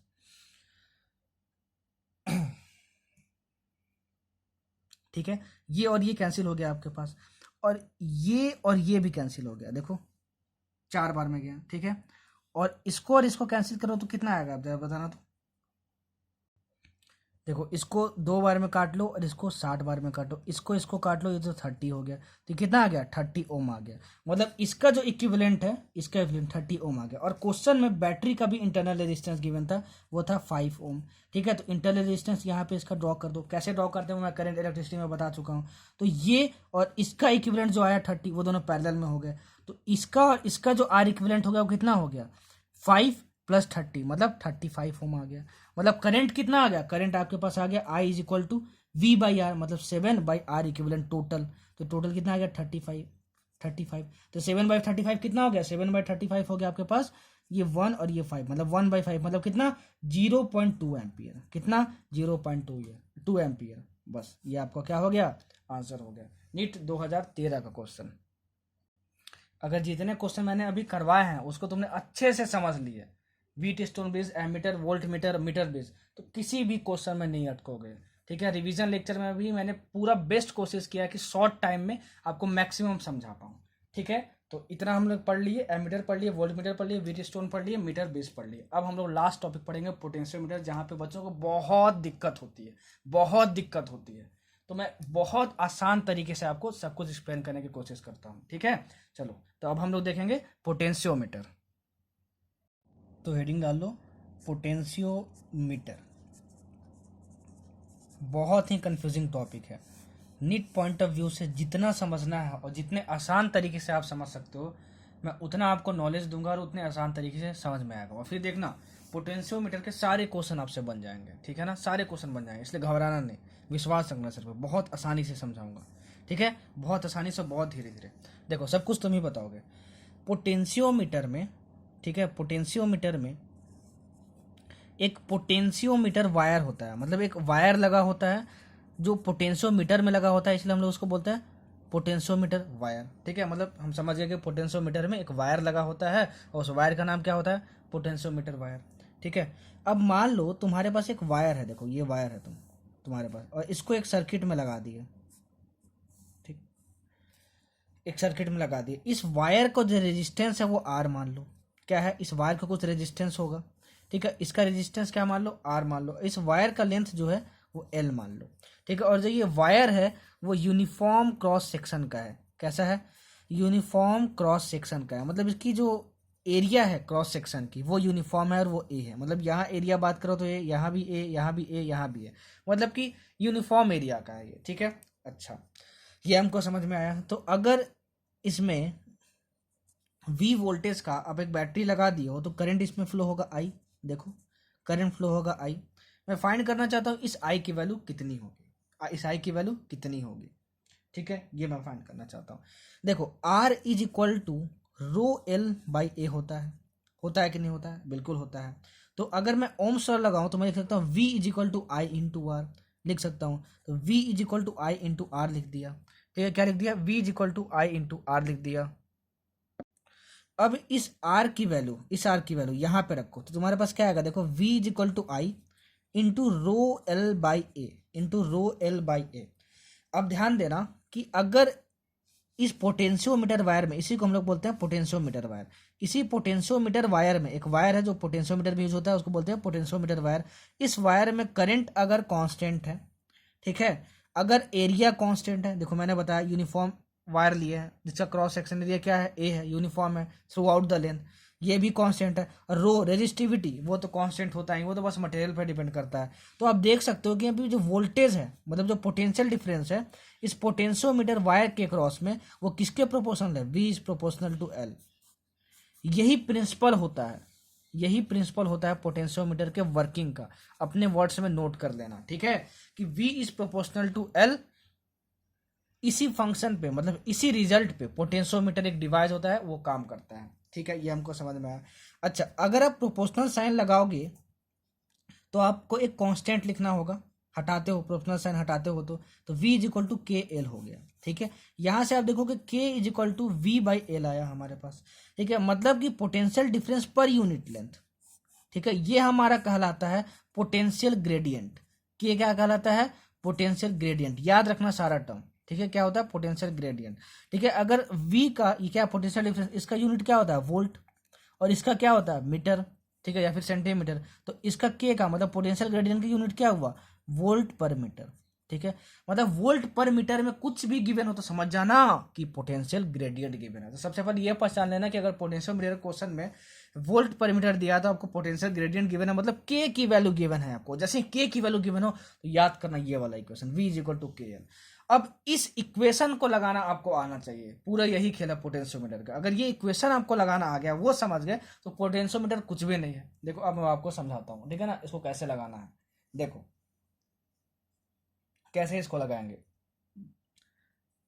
अगर मान लो आपके पास एक बैटरी है, ठीक है, ये जाइनोट है, ठीक है, ये जाइनोट हो गया, और इसका एक कोई इंटरनल रजिस्टर है R, और आप यहाँ पे क्या किए हो, यहाँ पे आप क्या किए हो, एक रियोस्टैट लगा दियो, क्या लगा दियो, रियोस्टैट लगा दियो, RH। सर ये रियोस्टैट क्या होता है, तो भयानक सा डायग्राम बना दिए। देखो ऐसा कभी भी डायग्राम बनाया हो ना तो ये समझ जाना कि तुम मैन्युअली, ठीक है ना, तुम इसके रेजिस्टेंस को चेंज कर सकते हो। मतलब सर आपका कहना ये है क्या कि ऐसा रेजिस्टेंस जो वेरिएबल हो, मतलब खुद से मैं बदल सकूं, उसको रियोस्टैट बोलते हैं। हाँ, रियोस्टैट जो होता है वो एक वेरिएबल रेजिस्टेंस होता है, उसके हम रेजिस्टेंस को बदल सकते हैं खुद से, ठीक है। मतलब सिंपल एक रेजिस्टेंस ही है। मैं चाहूँ तो यहाँ पे R रेजिस्टेंस लगा सकता हूँ, चाहूँ तो 2R लगा सकता हूँ, 3R लगा सकता हूँ, चेंज कर सकता हूँ उसको, ठीक है। रियोस्टैट एक ऐसा डिवाइस होता है जिससे कि हम लोग रेजिस्टेंस की वैल्यू चेंज कर सकते हैं, ठीक है। तो ये मान लो सिंपल एक रजिस्टर ही है, ठीक है, जिसका कि रेजिस्टेंस कितना है, RH है। ये हमको समझ में आ गया, ठीक। अच्छा, अब यहाँ पे एक पोटेंशियोमीटर वायर लगा दो, ये पोटेंशियोमीटर वायर लगा दिया, ठीक। अच्छा, अब देखो यहाँ पे एक बैटरी लगाए, यहाँ पे एक बैटरी लगा दिए जो J1 है, और यहाँ पे एक गैल्वेनोमीटर लगा दिए, और ये ऐसे हो गए। ऐसा कुछ डायग्राम मैंने तुमको पहले बताया, गैल्वेनोमीटर के साथ देखो जब ऐसा कुछ एरो बना हो तो इसको हम लोग क्या बोलते हैं, जॉकी बोलते हैं। क्या हम लोग बोलते हैं, जॉकी बोलते हैं। बस ऐसा ही सिमिलर डायग्राम जितने भी क्वेश्चंस में आपके आएंगे ऐसा ही कुछ आपको दिया रहेगा, ठीक है ना, हमेशा ऐसा ही कुछ दिया रहेगा। इसको हम लोग बोलते हैं सोर्स बैटरी। क्या बोलते हैं, सोर्स बैटरी, ठीक। अच्छा, देखो अगर गैल्वेनोमीटर इस पॉइंट पे, देखो इस पॉइंट पे गैल्वेनोमीटर जीरो डिफ्लेक्शन शो कर रहा है, मतलब कि जीरो डिफ्लेक्शन शो कर रहा है, मतलब इसको क्या, कौन सा पॉइंट बोलते हैं, नल पॉइंट बोलते हैं। नल पॉइंट बोलते हैं या फिर बैलेंस पॉइंट बोलते हैं। क्या बोलते हैं हम लोग, बैलेंस पॉइंट बोलते हैं, ठीक है। मतलब कि मान लो यहां से यहां तक का जो लेंथ है वो स्मॉल एल है, ठीक है, ये मान लो तुम, ठीक है, ये मान लो तुम एल, और ये गैल्वेनोमीटर इस पॉइंट पे, मतलब जो कि यहाँ पे आप टच किए तो वो जीरो डिफ्लेक्शन दे रहा है, मतलब कि यहाँ पे बैलेंस पॉइंट है, यहाँ पे नल पॉइंट है। तो इस J1 की वैल्यू क्या होगी, देखो कैसे निकालते हैं। करंट इलेक्ट्रिसिटी का अगर तुमने मेरा लेक्चर देखा होगा, आप लोगों ने मेरा लेक्चर देखा होगा, तो मैंने बताया था कि करंट को अगर फ्लो करना है, करंट को अगर फ्लो करना है तो तुम्हारे पास पोटेंशियल डिफरेंस होना चाहिए। क्या होना चाहिए, पोटेंशियल डिफरेंस होना चाहिए। अगर ये गैल्वेनोमीटर जीरो डिफ्लेक्शन शो कर रहा है, इसका मतलब कि इस वाले सर्किट में जो करंट होगा वो कितना होगा, जीरो होगा। कितना होगा, जीरो होगा। क्यों, क्योंकि गैल्वेनोमीटर जीरो डिफ्लेक्शन शो कर रहा है, इसका मतलब क्या होता है कि करंट की वैल्यू उस ब्रांच में जीरो होती है। ये मैंने बताया है, सर ने बताया है, तो कैसे भूल सकता हूं मैं, मुझे तो सर याद है, ठीक है। तो देखो इसका मतलब कि जो भी करंट ये बैटरी सप्लाई कर रहा था, मान लो I1 कर रहा था, वो सारा करंट इसमें चला गया है, ठीक है। तो इसमें नहीं आया करंट, इसमें करंट, यहां भी तो एक वायर है, तो अगर इसमें करंट नहीं आया, इसका मतलब कि इसके क्रॉस में जो पोटेंशियल डिफरेंस था और इसके क्रॉस में जो पोटेंशियल डिफरेंस था वो सेम था। क्यों, क्योंकि पोटेंशियल डिफरेंस सेम हो गया तो करंट फ्लो नहीं हो सकता है। तो गैल्वेनोमीटर जीरो डिफ्लेक्शन शो कर रहा है, मतलब करंट जीरो, और करंट जीरो है मतलब कि पोटेंशियल डिफरेंस इस पॉइंट पे और इस पॉइंट पे सेम होना चाहिए, पोटेंशियल डिफरेंस, ठीक है। तो देखो इसके क्रॉस में पोटेंशियल डिफरेंस की वैल्यू मैं क्या लिखूंगा, V is equal to K L, V is equal to K L, V is equal to K L. Length के प्रोपोर्शनल होता है पोटेंशियल, लेंथ के प्रोपोर्शनल होता है पोटेंशियल डिफरेंस एक पोटेंशियोमीटर वायर के क्रॉस में। सर ने बताया था ये क्या है आपका, potential difference, potential difference across this wire, potentiometer wire, ये आपका पोटेंशियोमीटर वायर है, ठीक है। मान लो अगर तुम ये पोटेंशियोमीटर वायर है तो अगर आप L1 लेते हो तो मैं बोलूं कि इसके बीच में बताओ पोटेंशियल डिफरेंस कितना होगा, तो आप बोलोगे V इज इक्वल टू के इंटू L1, और ये आपका कौन सा वायर है, पोटेंशियोमीटर वायर है। तो वैसे ही देखो यहाँ पे ये पूरा पोटेंशियोमीटर वायर था, यहाँ पे आपका इस पॉइंट के बीच में पोटेंशियल डिफरेंस और इसके बीच में पोटेंशियल डिफरेंस सेम होना चाहिए, क्योंकि इस ब्रांच में करंट आ नहीं रहा है, सारा इसमें चल जा रहा है। तो आप इसका जब पोटेंशियल डिफरेंस लिखोगे इसके क्रॉस में तो क्या लिखोगे, के इंटू एल, ठीक है, एल डिस्टेंस पे आ रहा है तो एल इज इक्वल टू इसके पोटेंशियल डिफरेंस के इक्वल होना चाहिए। तो बताओ इसका पोटेंशियल डिफरेंस क्या होगा, अरे भाई यहाँ पे बैटरी लगा है, ठीक है, तो और कोई रजिस्टर तो है नहीं कि पोटेंशियल ड्रॉप करेगा। इसका मतलब क्या कि जितना ये पोटेंशियल डिफरेंस बैटरी क्रिएट कर सकता है उतना ही इसके क्रॉस में होगा, तो ये किसके इक्वल हो गया, J1 के इक्वल हो गया, ठीक है। आप इसको L1 मान लो, क्या मान लो, L1 मान लो, तो यहाँ पे J1 इज इक्वल टू के L1 आ गया। ये फर्स्ट इक्वेशन आप मान लिए, ठीक है, ये आप क्या मान लिए, फर्स्ट इक्वेशन मान लिए। अब मान लो इसको हटा के, इसको हटा दिए तुम, क्या किए, इसको हटा दिए तुम, और यहां पर एक दूसरी बैटरी जोड़ दी J2, और फिर तुमने गैल्वेनोमीटर लगा दिया, और यहां पे अब इस पॉइंट पर, ठीक है ना, आपको नल डिफ्लेक्शन मिल रहा है। नल डिफ्लेक्शन मतलब बैलेंस पॉइंट मिल रहा है, और वो अब कितने डिस्टेंस पे मिल रहा है, यहां से L2 डिस्टेंस पे मिल रहा है, यहां से L2 डिस्टेंस पे मिल रहा है। तो बोलोगे सर अब तो मैं लिख दूंगा, अगर इसमें जीरो डिफ्लेक्शन शो हो रहा है, नल पॉइंट शो हो रहा है, इसका मतलब क्या, इसके क्रॉस में पोटेंशियल डिफरेंस और इसके क्रॉस में पोटेंशियल डिफरेंस सेम होगा। और ये पोटेंशियोमीटर वायर है, तो L2 डिस्टेंस तक के लिए हमको अगर पोटेंशियल डिफरेंस लिखना होगा इस पोटेंशियोमीटर वायर के लिए, तो सर आप कितने बार बोल चुके कि हम V इज इक्वल टू के लगा देंगे, तो हमारे पास इसके क्रॉस में जो पोटेंशियल डिफरेंस हो जाएगा वो हो जाएगा K into L2 is equal to इसके क्रॉस में पोटेंशियल डिफरेंस जितना है उसके इक्वल होना चाहिए। क्यों, क्योंकि करंट क्या है, जीरो फ्लो हो रहा है, तो यहाँ पे J2 हो गया। ठीक है, तो यहाँ से देखो J1 बाई J2 दोनों को डिवाइड कर दो तो L1 बाई L2 आ गया। याद रखना इस वाले सर्किट को पहले यूज किया है, फिर इसको हटा दिया, फिर इसको लगाया है। ठीक है ना, एक साथ दोनों को मैं नहीं लगाया हूँ। ठीक है, तो J1 by J2 is equal to L1 by L2 हो गया। इसको हम लोग बोलते हैं कंपैरिजन ऑफ सेल्स। क्या बोलते हैं? Comparison of cells. मतलब दो सेल का मैग्नीट्यूड का कंपैरिजन हम पोटेंशियोमीटर वायर से कर सकते हैं। इसको अपने नोट पॉइंट पे बना के लिखना, मैंने बोल के बता दिया आपको, इसलिए बोलता हूँ जो लिखता हूँ दोनों के बेसिस पर नोट्स बना लिए तो फिर एकदम मजे आ जाएंगे। क्या आ जाएंगे? मजे आ जाएंगे। ठीक है, तो इस तरीके से अगर क्वेश्चन आपसे कभी पूछे कि J1 दिया है, L1 और L2 मतलब दो बैलेंसिंग लेंस दिया हुआ है तुमको, और एक J1 दिया है, तो बोल रहा है कि J2 दूसरी बैटरी लगाएंगे तो उसकी वैल्यू क्या होगी, तो क्या होगी? लगा देना J1 by J2 equal to L1 by L2। और इसको डिराइव करना भी देखो कितना आसान है, सब खेल है V इक्वल टू KL का। अगर ये समझ के कैसे लगाते हैं तो फिर मजे हैं। ठीक है, तो इतना आपको समझ में आ जाएगा। वो ये आपका क्या था? Comparison of two cells. ठीक है, दो सेल हैं, उनके मैग्नीट्यूड का कंपैरिजन तुम पोटेंशियोमीटर वायर से कर सकते हो। मतलब यहां से आप सिर्फ दो चीज सीख लो। ठीक है ना, पोटेंशियोमीटर का कोई भी क्वेश्चन हो जाएगा, कहीं भी नहीं फंसोगे। सिर्फ दो चीज सीख लो। क्या? कि पोटेंशियोमीटर वायर के क्रॉस में V equal to KL potential difference होता है। L क्या होता है? जितना लेंथ हम लेने वाले हैं इसका। ठीक है, K क्या होता है? पोटेंशियल ग्रेडियंट होता है। ये लगाना सीख लो पोटेंशियोमीटर वायर के क्रॉस में, जो मैंने बताया। और दूसरी बात कि गैल्वेनोमीटर जिस पॉइंट पर डिफ्लेक्शन दे रहा है, ठीक है, अगर वो डिफ्लेक्शन 0 हुआ गैल्वेनोमीटर का, मतलब कि इसके थ्रू करंट क्या हो रहा है, उसके थ्रू करंट क्या हो रहा है? 0 पास हो रहा है। करंट क्या हो रहा है? 0 पास हो रहा है। और करंट 0 पास होने का कंडीशन क्या होता है? कि इसके क्रॉस में पोटेंशियल डिफरेंस और इसके क्रॉस में पोटेंशियल डिफरेंस क्या होना चाहिए? सेम होना चाहिए। और पोटेंशियल डिफरेंस कैसे सेम करते हैं वो मैंने तुमको बता दिया। ठीक है, अगर ये दो चीजें आ गई, ये लगाना और ये जो मैंने आपको कॉन्सेप्ट बताया, तो पोटेंशियोमीटर कोई भी क्वेश्चन आपसे बन जाएगा। देखना, अभी जितने भी नीट में अच्छे क्वेश्चन आए वो सब मैं करके दिखाऊंगा आपको। ठीक है ना, इसी कॉन्सेप्ट से। इससे पहले आप एक और चीज देख लो। ठीक है ना, पोटेंशियोमीटर से related, that is determination of internal resistance of a cell. Determination of internal resistance of a cell मतलब कंपैरिजन ऑफ टू सेल्स के लिए पोटेंशियोमीटर तो यूज करते ही हैं, और इंटरनल रेजिस्टेंस एक सेल का पता करने के लिए भी हम लोग पोटेंशियोमीटर का हम लोग यूज करते हैं। क्या करते हैं? पोटेंशियोमीटर का हम लोग यूज करते हैं। ठीक है, अच्छा देखो, मान लो हमारे पास कुछ ऐसा सेटअप है, ऐसा, ये हमारे पास बैटरी लगा हुआ है। ठीक है, और ये आपका R हो गया, ये आपका पोटेंशियोमीटर वायर है। क्या? पोटेंशियोमीटर वायर है। यहां पे मैंने पहले एक जाई बैटरी लगाया जिसका इंटरनल रेजिस्टेंस कितना है? R है। ठीक है, इंटरनल रेजिस्टेंस कितना है? R है। ठीक है, और यहाँ पे मैंने गैल्वेनोमीटर लगाया और यहाँ पे जॉकी लगा दिया। क्या लगा दिया? जॉकी लगा दिया। अब मान लो, ठीक है, मैं क्या बोल रहा हूँ सुनना। अब मान लो आप कि यहाँ पे आपको 0 डिफ्लेक्शन मिल रहा है। जब ये जाई एक्सटर्नल बैटरी कनेक्ट कर दिया जिसका इंटरनल रेजिस्टेंस आ रहा है, इसी की वैल्यू आपको फाइंड करना है। ठीक है, इसका मैं आपको डायरेक्ट रिजल्ट बताऊंगा और समझाते हुए रिजल्ट बताऊंगा कि क्या है L1 L2 R सब कुछ क्या है। ठीक है, ध्यान से सुनना, ये RH मान लो। ठीक है, इसको RH मान लो।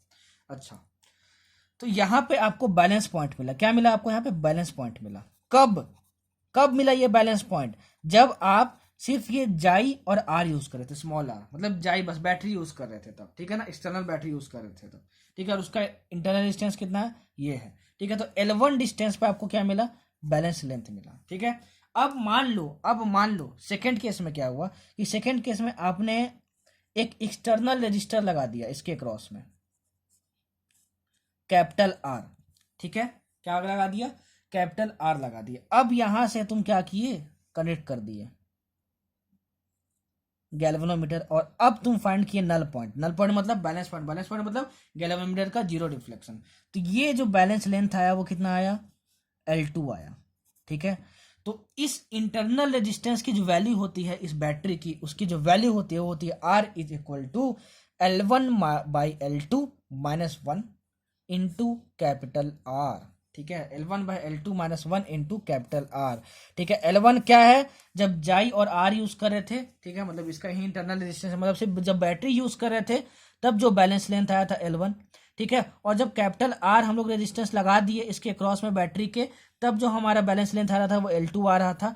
और जो एक्सटर्नल रेजिस्टेंस तुमने लगाया वो आर ये है, ठीक है। तो जो इंटरनल रेजिस्टेंस ऑफ बैटरी तुमको निकालना होगा उसकी वैल्यू कितनी होगी, L1/L2 माइनस 1 इंटू आर। तो L1 L2 क्या होता है और कैपिटल आर क्या होता है वो समझना आपके लिए इंपॉर्टेंट था, इसलिए मैंने डायग्राम बता के समझाया। बस अगर इतना आपको आता है तो आप पोटेंशियोमीटर कोई भी क्वेश्चन बना सकते हो। फालतू में पैकेज वगैरह में, कोचिंग वगैरह में पता नहीं क्या क्या दे रहता है रिवीजन के तौर पे, ठीक है। उतना पढ़ने की कोई ज़रूरत नहीं, ठीक है। अभी मैंने जितना बताया उतना बस कॉन्सेप्ट समझ लो। अभी 2 स्लाइड में मैंने पोटेंशियोमीटर कंप्लीट कर दिया। उस 2 स्लाइड को एक बार में तुम्हें समझ में तो आ गया होगा, क्यों? क्योंकि मैं समझाता बहुत अच्छे तरीके से हूँ, ये मुझे पता है, ठीक है। लेकिन फिर भी अगर आपको समझ में नहीं आ रहा है, इसका मतलब आप ध्यान से सुन नहीं रहे हो, ठीक है। तो उसको 3-4 बार जो पोटेंशियोमीटर वाला टॉपिक है उसको सुन लो, और जो जो वर्ड बोला हूँ और जो जो वर्ड लिखा हूँ उसके नोट्स बना लो, उसको 4 बार रिवाइज कर लो, फिर देख लेना भाई पोटेंशियोमीटर का कोई भी क्वेश्चन बन जाएगा, ठीक है। अब मैं क्वेश्चन अप्रोच करने का आपको तरीका सिखाता हूँ, क्योंकि पोटेंशियोमीटर क्वेश्चन अप्रोच कैसे करते हैं। नीट का प्रीवियस ईयर क्वेश्चन लेते हैं, पोटेंशियोमीटर पे जो भी टफ और अच्छा क्वेश्चन आया हुआ है, ठीक है, वो मैं लेता हूँ। और देखना पोटेंशियोमीटर का क्वेश्चन का आंसर 1 या 2 लाइन में आ जाता है, ठीक है ना। बस कॉन्सेप्ट की देरी है, कॉन्सेप्ट पकड़ना चाहिए, ठीक। चलो चलो अब हम लोग आगे देखते हैं क्वेश्चन प्रीवियस ईयर के। और देखो ये जो हमारा पोटेंशियोमीटर है ना, ठीक है, वो बहुत ही एक्यूरेट रिजल्ट्स देता है। क्या देता है? बहुत ही एक्यूरेट रिजल्ट्स देता है पोटेंशियोमीटर। क्यों? क्योंकि वो जो प्रिंसिपल पे काम करता है ना, वो काम करता है no current flow condition, no current flow condition through galvanometer. Galvanometer के थ्रू कितना होता है? 0 करंट फ्लो होता है। इसलिए हम लोग इस पॉइंट को लिख लेना, ठीक है ना। पोटेंशियोमीटर को हम लोग बोलते हैं कि ये एक्यूरेट रिजल्ट्स देता है। मतलब हमको पोटेंशियल डिफरेंस फाइंड करना हो, चाहे इंटरनल रेजिस्टेंस फाइंड करना हो, या फिर कंपैरिजन ऑफ 2 सेल्स करना हो, ठीक है, तो पोटेंशियोमीटर एक एक्यूरेट डिवाइस होता है क्योंकि एक्यूरेट रिजल्ट देता है। और उसका रीजन क्या है? No current flow condition through galvanometer, ठीक है ना। बस इस पॉइंट को लिखना। इस पर 4 बार क्वेश्चन आया हुआ है इसी स्टेटमेंट पे, ठीक है, नीट में, ठीक है। तो ये मैं बताना भूल गया था, इसलिए मैं आपको बता दे रहा हूँ। उसको बस नोट पॉइंट बना के लिख लेना कि एक पोटेंशियोमीटर एक्यूरेट रिजल्ट देता है। क्यों? Because of the condition no current flow condition through galvanometer, ठीक है। अब चलो हम लोग क्वेश्चन देखते हैं। सबसे पहला क्वेश्चन नीट 2016 का, देखो कितना इजी क्वेश्चन है, ठीक है, इतना इजी क्वेश्चन। आपसे क्वेश्चन में क्या पूछा हुआ था? सारा सब कोई क्वेश्चन बैंक खोल के बैठ जाना। मेरे स्टूडेंट हो तो पता ही होगा कि सर क्या बोलने वाले हैं। क्वेश्चन बैंक खोल के बैठो, ठीक है, एग्जैक्ट क्वेश्चन पढ़ो। हालांकि मैं क्वेश्चन को एक्सप्लेन करता ही हूं, लेकिन फिर भी आप पढ़ोगे तो आपको ज्यादा क्लियर होगा। क्योंकि फिजिक्स पढ़ने का यही तरीका होता है, ठीक है। चलो नीट 2016 क्वेश्चन देखते हैं। आपके पास एक पोटेंशियोमीटर वायर है। क्या है? पोटेंशियोमीटर वायर है जिसका लेंथ दिया है कितना? 100 सेंटीमीटर। किसका लेंथ दिया है? 100 सेंटीमीटर दिया हुआ है।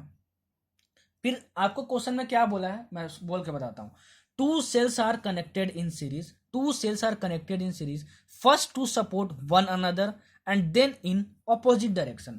The balance points are obtained at 50 centimeter and 10 centimeter from positive end of the wire in 2 cases. From positive end of the wire in 2 cases. The ratio of EMF is. ठीक है, देखो कैसे find करेंगे इसको। कितना easy question है। आपको देखो क्वेश्चन में क्या दिया होता है, 2 से सर कनेक्टेड इन सीरीज। तो सबसे पहले हम लोग जो पोटेंशियोमीटर का सेटअप होता है वो बना लेते हैं, ठीक है, ऐसे होता है, ठीक है। चाहो तो आप यहाँ रजिस्टर लगा भी सकते हो, ठीक है। इसका लेंथ कितना दिया हुआ है? 100 सेंटीमीटर दिया हुआ है, ठीक है ना। यहाँ पे 2 सेल सपोर्ट किए, 2 सेल लगाए गए हैं ऐसे, ठीक है। एक बार ऐसे लगा दिया गया है, यहाँ गैल्वेनोमीटर है, ठीक है, और एक बार ऐसे लगा दिया गया। देखो ये पोटेंशियोमीटर का मैंने सेटअप बना लिया है, ठीक है। देखना कितना इजी तरीके से सॉल्व करूंगा। और एक बार ये ऐसे है और यहाँ पे गैल्वेनोमीटर लगा दिया, ठीक है। देखो क्वेश्चन में क्या बोल रहा है कि एक बार जो एक्सटर्नल सेल्स हैं उसको सीरीज में कनेक्ट किए हैं, ये J1 मान लो और ये J2 मान लो, ठीक है। और एक बार क्या किए हैं? अपोजिट डायरेक्शन में कनेक्ट किए हैं, मतलब एक दूसरे को वो सपोर्ट नहीं कर रहे हैं। तो ये J1 है और ये J2। ये कैसे पता चला? देखो सीरीज में कनेक्ट किए तो ये दोनों तो है सीरीज में ही, लेकिन देखो इसका निगेटिव टर्मिनल पॉजिटिव टर्मिनल से कनेक्ट है, मतलब ये दोनों एक दूसरे को सपोर्ट कर रहे हैं। और इसका निगेटिव टर्मिनल और इसका एक निगेटिव टर्मिनल, मतलब एक दूसरे को क्या कर रहे हैं? अपोज कर रहे हैं, ठीक है। तो याद करो कि सर ने क्या बताया था कि अगर ऐसे सीरीज में हो तो इसका इक्विवेलेंट जो ईएमएफ होता है वो होता है J1 प्लस J2, ठीक है, मैंने अपने करंट इलेक्ट्रिसिटी वाले लेक्चर में बताया, वो देखे हो तो बहुत अच्छा, नहीं देखे हो तो आपकी गलती है, क्योंकि मैं हर लेक्चर में बोलता हूँ कि मैं पूरा 11th कवर कर चुका हूँ और 12th में इलेक्ट्रोस्टैटिक सेमीकंडक्टर करंट पढ़ा दिया, सब कुछ पढ़ा दिया। तो पूरा सीक्वेंस वाइज देखो 11th से पूरा, हो सकता है वहाँ का कॉन्सेप्ट यहाँ यूज हो रहा हो, तो रिवीजन करना ही है तो यार पूरा रिवीजन करो, तो लाइन से सब कुछ पढ़ो। फिजिक्स सीक्वेंस वाइज पढ़ोगे तो ज़्यादा क्लियर होगा। अगर फिजिक्स में डाउट आ रहा है मतलब कि आप फिजिक्स में सीक्वेंस नहीं रखे हो बनाकर, ठीक है। खैर, तो हमारे पास इसका जाई इक्विवेलेंट कितना हो जाएगा, जाई 1 प्लस जाई 2, और इसका जब निगेटिव से टर्मिनल कनेक्टेड होता है तो इसका जाई इक्विवेलेंट कितना हो जाता है बताना, तो वो हो जाता है जाई 1 माइनस जाई 2 हो जाता है। आपको जाई 1 बाई जाई 2 पूछा हुआ है क्वेश्चन में, क्वेश्चन पढ़ लो, ठीक है ना। रेशियो ऑफ ईएमएफ पूछा हुआ है, ठीक। तो देखो, जब दोनों एक दूसरे को सपोर्ट कर रहे हैं तो हमको जो बैलेंस लेंथ मिल रहा है वो मिल रहा है 50 सेंटीमीटर, ठीक है। और जब एक दूसरे को वो जब अपोज कर रहे हैं तो हमको जो बैलेंस लेंथ मिल रहा है वो मिल रहा है हम लोग को क्या, वो हम लोग को मिल रहा है 10 सेंटीमीटर। कितना मिल रहा है, 10 सेंटीमीटर, ठीक है। क्या मिला, देखो 10 सेंटीमीटर का लेंथ तो थोड़ा यहाँ पे छोटा होगा, लेकिन यहाँ गलती से बड़ा बन गया, ठीक है। तो कॉन्सेप्ट पे जाओ बस, कितना मिल रहा है, इसमें 50 सेंटीमीटर में मिल रहा है, इसका कितना मिल रहा है, 10 सेंटीमीटर में मिल रहा है, ठीक है। तो तुमको बताना है कि रेशियो ऑफ ईएमएफ क्या होगा। देखो कितना इजी क्वेश्चन है, ठीक है। अगर यहाँ पे बैलेंस लेंथ मिल रहा है, अगर इसमें बैलेंस लेंथ मिल रहा है, इसका मतलब कि गैल्वेनोमीटर पे जीरो करंट फ्लो हो रहा होगा, मतलब इसके क्रॉस में जो पोटेंशियल डिफरेंस होगा वो इसके क्रॉस में भी जो पोटेंशियल डिफरेंस होगा, ठीक है ना, इसके क्रॉस में भी होगा, ये हमको समझ में आया। तो इसके क्रॉस में पोटेंशियल डिफरेंस कितना होगा जरा बताना, तो जाई 1 प्लस जाई 2 होगा, जाई 1 प्लस जाई 2 होगा। मैंने करंट इलेक्ट्रिसिटी में पढ़ाया, यहाँ पे दो अगर सीरीज में लगे हों तो जाई 1 प्लस जाई 2 और इसके क्रॉस में पोटेंशियल डिफरेंस, तो क्या होता है के इंटू एल लगा देंगे, क्या लगा देंगे, के इंटू एल लगा देंगे, तो पोटेंशियल ग्रेडियंट कांस्टेंट होता है पोटेंशियोमीटर वायर के क्रॉस में, सर ने बताया था। तो के इंटू एल, एल मतलब कितना, ये 50 v इज इक्वल टू के इंटू एल, ठीक है। पिछले स्लाइड में मैंने लगाना सिखाया। ये फर्स्ट इक्वेशन। इक्वेशन नंबर 2 देखो क्या बनेगा हमारा, इक्वेशन नंबर 2 क्या बनेगा, देखो इसके क्रॉस में पोटेंशियल डिफरेंस और इसके क्रॉस में पोटेंशियल डिफरेंस सेम होना चाहिए। क्यों, क्योंकि ये आपका बैलेंस लेंथ है और बैलेंस लेंथ में करंट जीरो होता है, तो इसमें जीरो करंट फ्लो हो रहा है, तो इसके क्रॉस में पोटेंशियल डिफरेंस और इसके क्रॉस में पोटेंशियल डिफरेंस सेम होना चाहिए। तो इस केस में क्या होगा, नेट जाई मतलब नेट पोटेंशियल डिफरेंस जाई 1 माइनस जाई 2 होगा। कितना होगा, जाई 1 माइनस जाई 2 और इज इक्वल टू इसके क्रॉस में पोटेंशियल डिफरेंस मतलब के इंटू एल, मतलब के इंटू एल मतलब के हुआ 10 हुआ, क्या हुआ 10 हुआ। देखो आपके पास ये इक्वेशन 1 हो गया और इक्वेशन 2 हो गया, ठीक है। आपके पास जाई 1 प्लस जाई 2 बाई जाई 1 माइनस जाई 2 करोगे तो आप कितना आएगा जरा बताना, तो आपके पास आएगा जाई 1 प्लस जाई 2 बाई जाई 1 माइनस जाई 2, ठीक है। देखो जाई 1 बाई जाई 2, जाई 1 प्लस जाई 2 माइनस जाई 1 जाई 2 इक्वल टू 50 बाई 10 आ जाएगा, मतलब 5/1 आ जाएगा, ठीक है। क्या आ जाएगा, 5/1 आ जाएगा यहाँ पे, ठीक है। अच्छा, ये हमको समझ में आया, ठीक है। क्रॉस मल्टीप्लीकेशन कर दो तो ये आया जाई 1 प्लस जाई 2 इज इक्वल टू 5 जाई 1 माइनस 5 जाई 1 माइनस जाई 2, ठीक है। तो ये तुम्हारे पास आ गया जाई 1 प्लस जाई 2 इज इक्वल टू 5 जाई 1 माइनस 5 जाई 2, ठीक है। तो देखो यहाँ से क्या हुआ, आपका ये हो गया -5 और ये 6 -5 और ये 6 जाई 2, ठीक है। और ये आपके पास आ गया 4 जाई 1, मतलब कि जाई 1 बाई जाई 2 की जो वैल्यू है वो कितनी आ गई हमारे पास 6/4, कितने आ गया 6/4, मतलब कितना 3/2। ऑप्शन में 3/2 था और आपको उसको टिक मारना था। देखो कितने इजी तरीके से सोल्व हो गया, मतलब आंसर कितना हुआ, जाई 1 बाई जाई 2 इक्वल टू 3/2 और यही हो गया आपका आंसर। देखो कितना इजी क्वेश्चन था, कितने आसान तरीके से सोल्व हो गया। तो बस यार जो कॉन्सेप्ट बोला हूँ ना उसको ध्यान में रखना, जितना भी मैं पूरा फिजिक्स पढ़ाया हूँ आपको, जितना भी कॉन्सेप्ट बताया सिर्फ उसी पे क्वेश्चन आएगा, ठीक है, और कहीं से नहीं आएगा।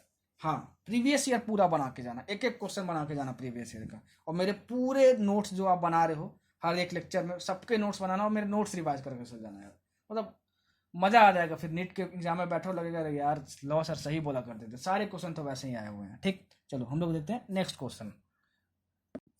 दूसरा क्वेश्चन देखो, नीट 2015 क्वेश्चन, नीट 2015 क्वेश्चन, देखना कितना खूबसूरत क्वेश्चन था। क्वेश्चन पढ़ो आप, ठीक है ना, क्वेश्चन बैंक खोल के मैं वैसे एक्सप्लेन कर दे रहा हूँ, ठीक है। आपको एक ऐसा सर्किट दिया हुआ है, देखो E0 और ये R1 है, इसका इंटरनल रेजिस्टेंस, ठीक है। ये आपका है पोटेंशियोमीटर वायर, पोटेंशियोमीटर वायर, और इसका लेंथ कितना दिया है, L दिया हुआ है, ठीक है। और यहाँ पे आपको एक ई बैटरी लगाया गया एक्सटर्नल, और आपको ये गैल्वेनोमीटर है, और वो यहाँ पर जीरो डिफ्लेक्शन दे रहा है, कितना दे रहा है, L लेंथ पे क्या दे रहा है, जीरो डिफ्लेक्शन दे रहा है, क्या दे रहा है, जीरो डिफ्लेक्शन दे रहा है, ठीक है। तो आपको बताना है कि इस E की वैल्यू क्या होगी, इस E की वैल्यू क्या होगी। सुनना, अगर यहां पर ठीक है आपको बैलेंस लेंथ मिल रहा है, तो बैलेंस लेंथ का मतलब क्या होता है, बैलेंस पॉइंट का मतलब क्या होता है, गैल्वेनोमीटर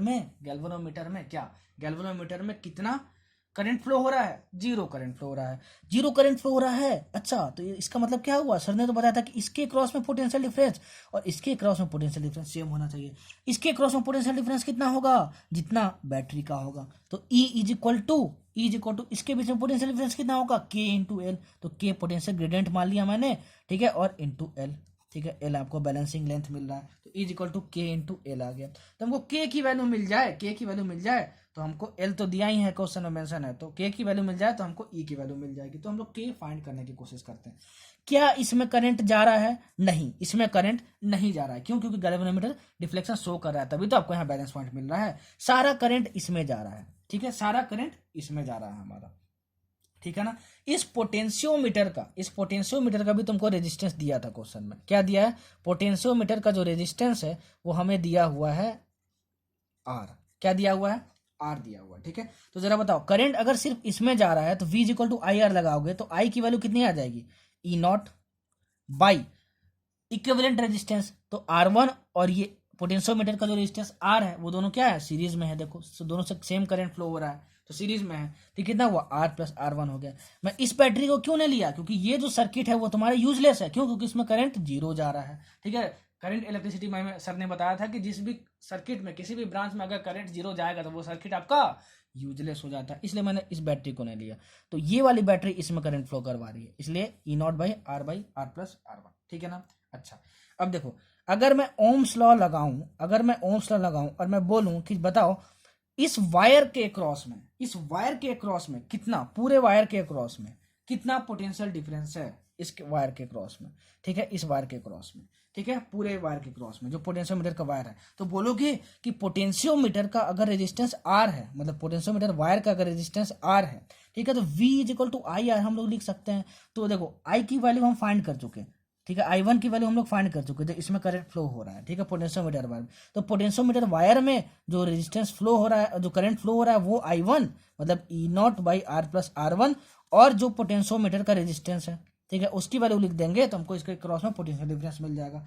तो हमको क्या मिल गया, V is equal to I1R और ये E naught by R plus R1 into R, इसकी वैल्यू हमको मिल गई, ठीक है। अच्छा, अब पोटेंशियोमीटर वायर के लिए पोटेंशियल ग्रेडियंट क्या होता है, V बाई कैपिटल एल होता है।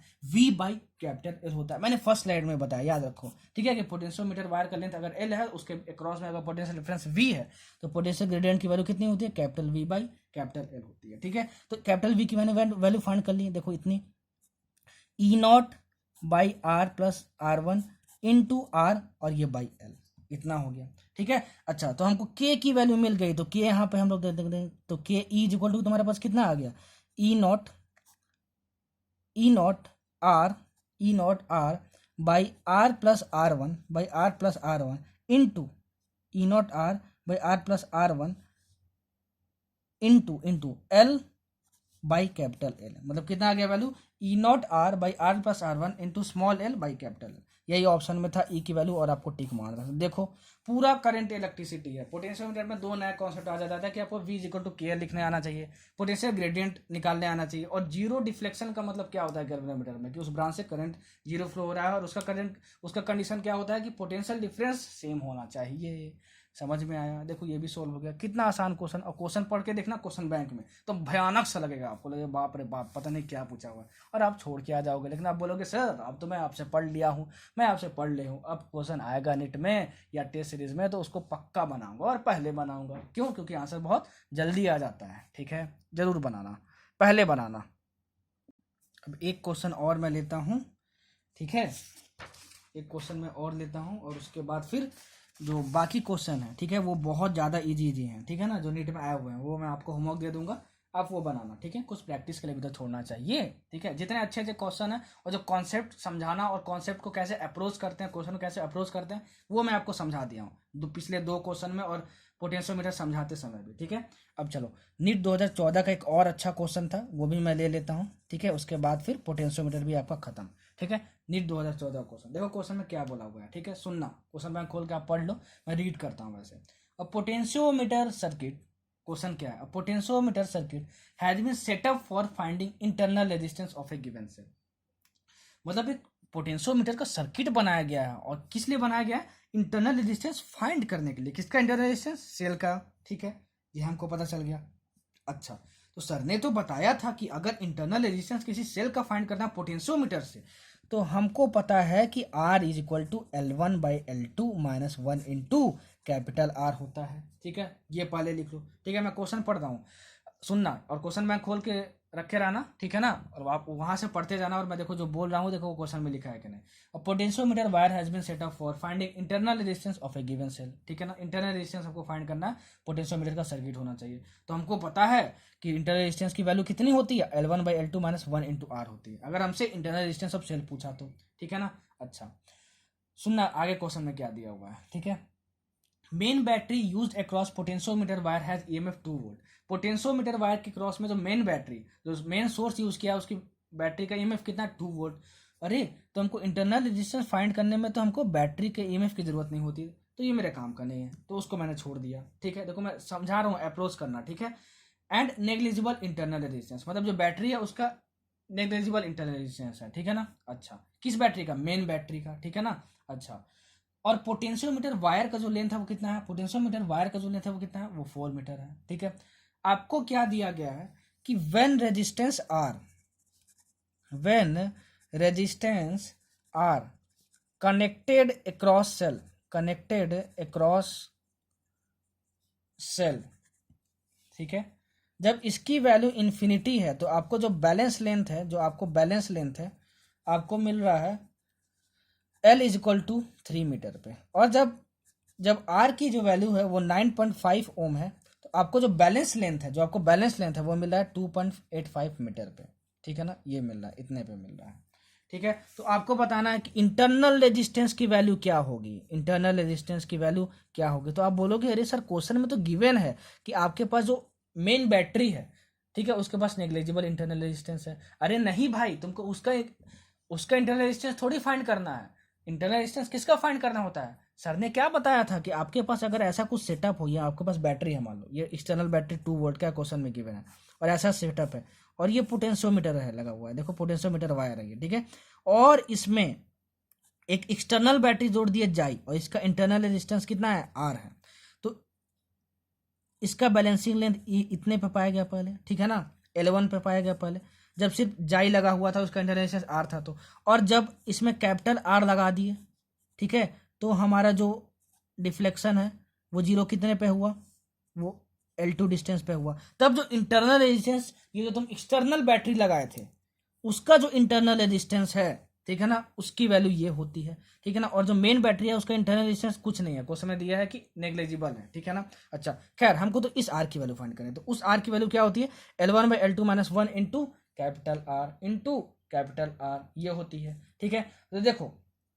कैपिटल R की यहाँ 2 वैल्यू गिवन है, ये गिवन है और ये गिवन है, वो कौन सा ले। ठीक है, देखो अच्छे से समझाते हैं। देखो L1 जो बैलेंस लेंथ है वो कब आया था, जब ये वाला रजिस्टर नहीं था। देखो ये वाला रजिस्टर नहीं था, ठीक है, ये वाला रजिस्टर जब नहीं था तो। ठीक है, अच्छा, अगर ये वाला रजिस्टर नहीं था, इसका मतलब क्या कि इस वाले सर्किट में अगर तुम यहाँ पे सर्किट बना भी देते तो करंट फ्लो नहीं होता। अगर मान लो, सुनना, मतलब कि जब ये सर्किट नहीं था तब L1 पे हमारा बैलेंस लेंथ आ रहा था। तो अगर R की वैल्यू फर्स्ट केस में तुम इन्फिनिटी ले लो, ठीक है, R की वैल्यू इन्फिनिटी ले लो, तो बताओ क्या इसमें करंट आएगा, क्या बोलो, इसमें करंट आएगा। क्यों, देखो आप बोलोगे सर यहाँ तो बैलेंस लेंथ मिल रहा है, तो करंट तो ऑलरेडी नहीं आता यहाँ पे।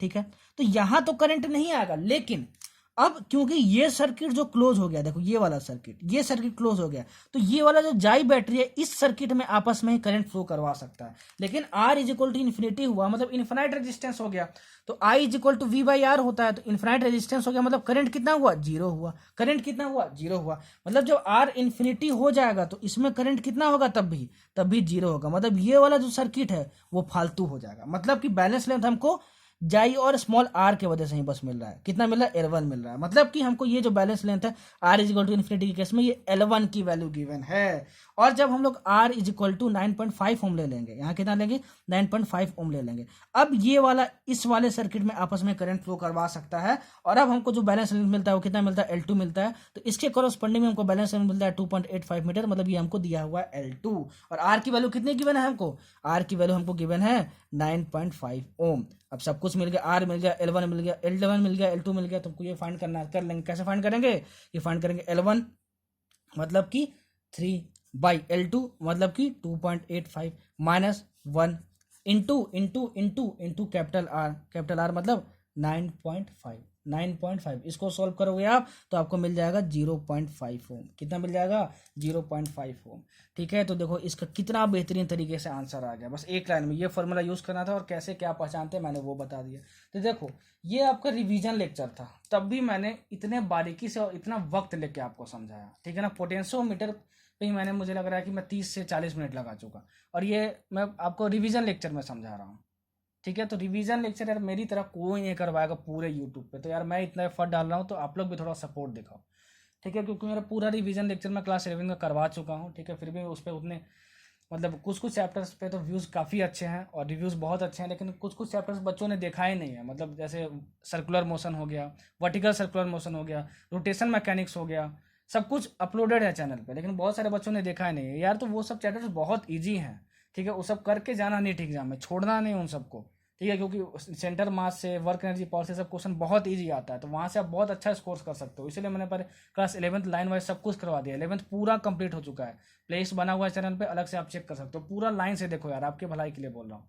ठीक है, देखो आप ये रिवीजन लेक्चर है, तब भी मैंने पोटेंशियोमीटर बहुत अच्छे और बहुत बारीकी तरीके से एक्सप्लेन कर दिया। जितना कॉन्सेप्ट बताया हूँ, जितना बोला हूँ, जितना लिखा हूँ, उसके बेसिस पे नोट्स बना लेना, पूरा प्रीवियस ईयर बना लेना क्वेश्चन बैंक, तब नीट के एग्जाम में बैठना, फिर देखना फोड़ के आओगे, फिर एकदम नीट में तुम्हारा जो फिजिक्स आता है ना वो हलवा लगेगा, हलवा। ठीक है, और यार मैं पूरी कोशिश करता हूँ कि रिवीजन लेक्चर बेस्ट से बेस्ट तरीका से पढ़ाया जाए और शॉर्ट टाइम में मैक्सिमम आउटपुट दिया जाए। बच्चों का बहुत रिक्वेस्ट था कि पोटेंशियोमीटर हल्का सा सब डिटेल में पढ़ा देते, मैंने बहुत अच्छे से समझा दिया। 35 से 40 मिनट इस पूरे लेक्चर में मैंने बस पोटेंशियोमीटर ही लिया, और अप्रोच कैसे करते हैं वो मैंने बता दिया। रेगुलर क्लासेस होती ना यार, तो कसम से आपको मोहब्बत हो जाती फिजिक्स से अगर आप मुझसे पढ़ते, तो इतना फिजिक्स आसान है। ठीक है, चलो कोई बात नहीं, आपके टीचर इतना एफर्ट दिखा रहे हैं तो यार आपका भी मतलब फर्ज बनता है, वीडियो को शेयर करो, पसंद आता तो लाइक करो, और कमेंट करके थोड़ा अप्रिशिएट कर दोगे तो सर को अच्छा लगेगा। ठीक है, और पूरा यार रिवीजन लेक्चर पढ़ा हुआ है क्लास 11th का, प्लीज़ आप लोग उसको जाके देखो। ठीक है ना, पूरा 11th मैं कंप्लीट कर चुका हूँ, उसको आप देखोगे तो आपका ही बेनिफिट होगा। ठीक है ना, और उसके बेसिस पे नोट्स बनाओ, प्रीवियस ईयर पूरा बनाओ, फिजिक्स आपको आसान लगने लगेगी। So thank you so much. फिर हम लोग अगले लेक्चर में मिलेंगे मैग्नेटिज्म में। ठीक है, और खूब मेहनत करो, स्टे सेफ, बाय बाय।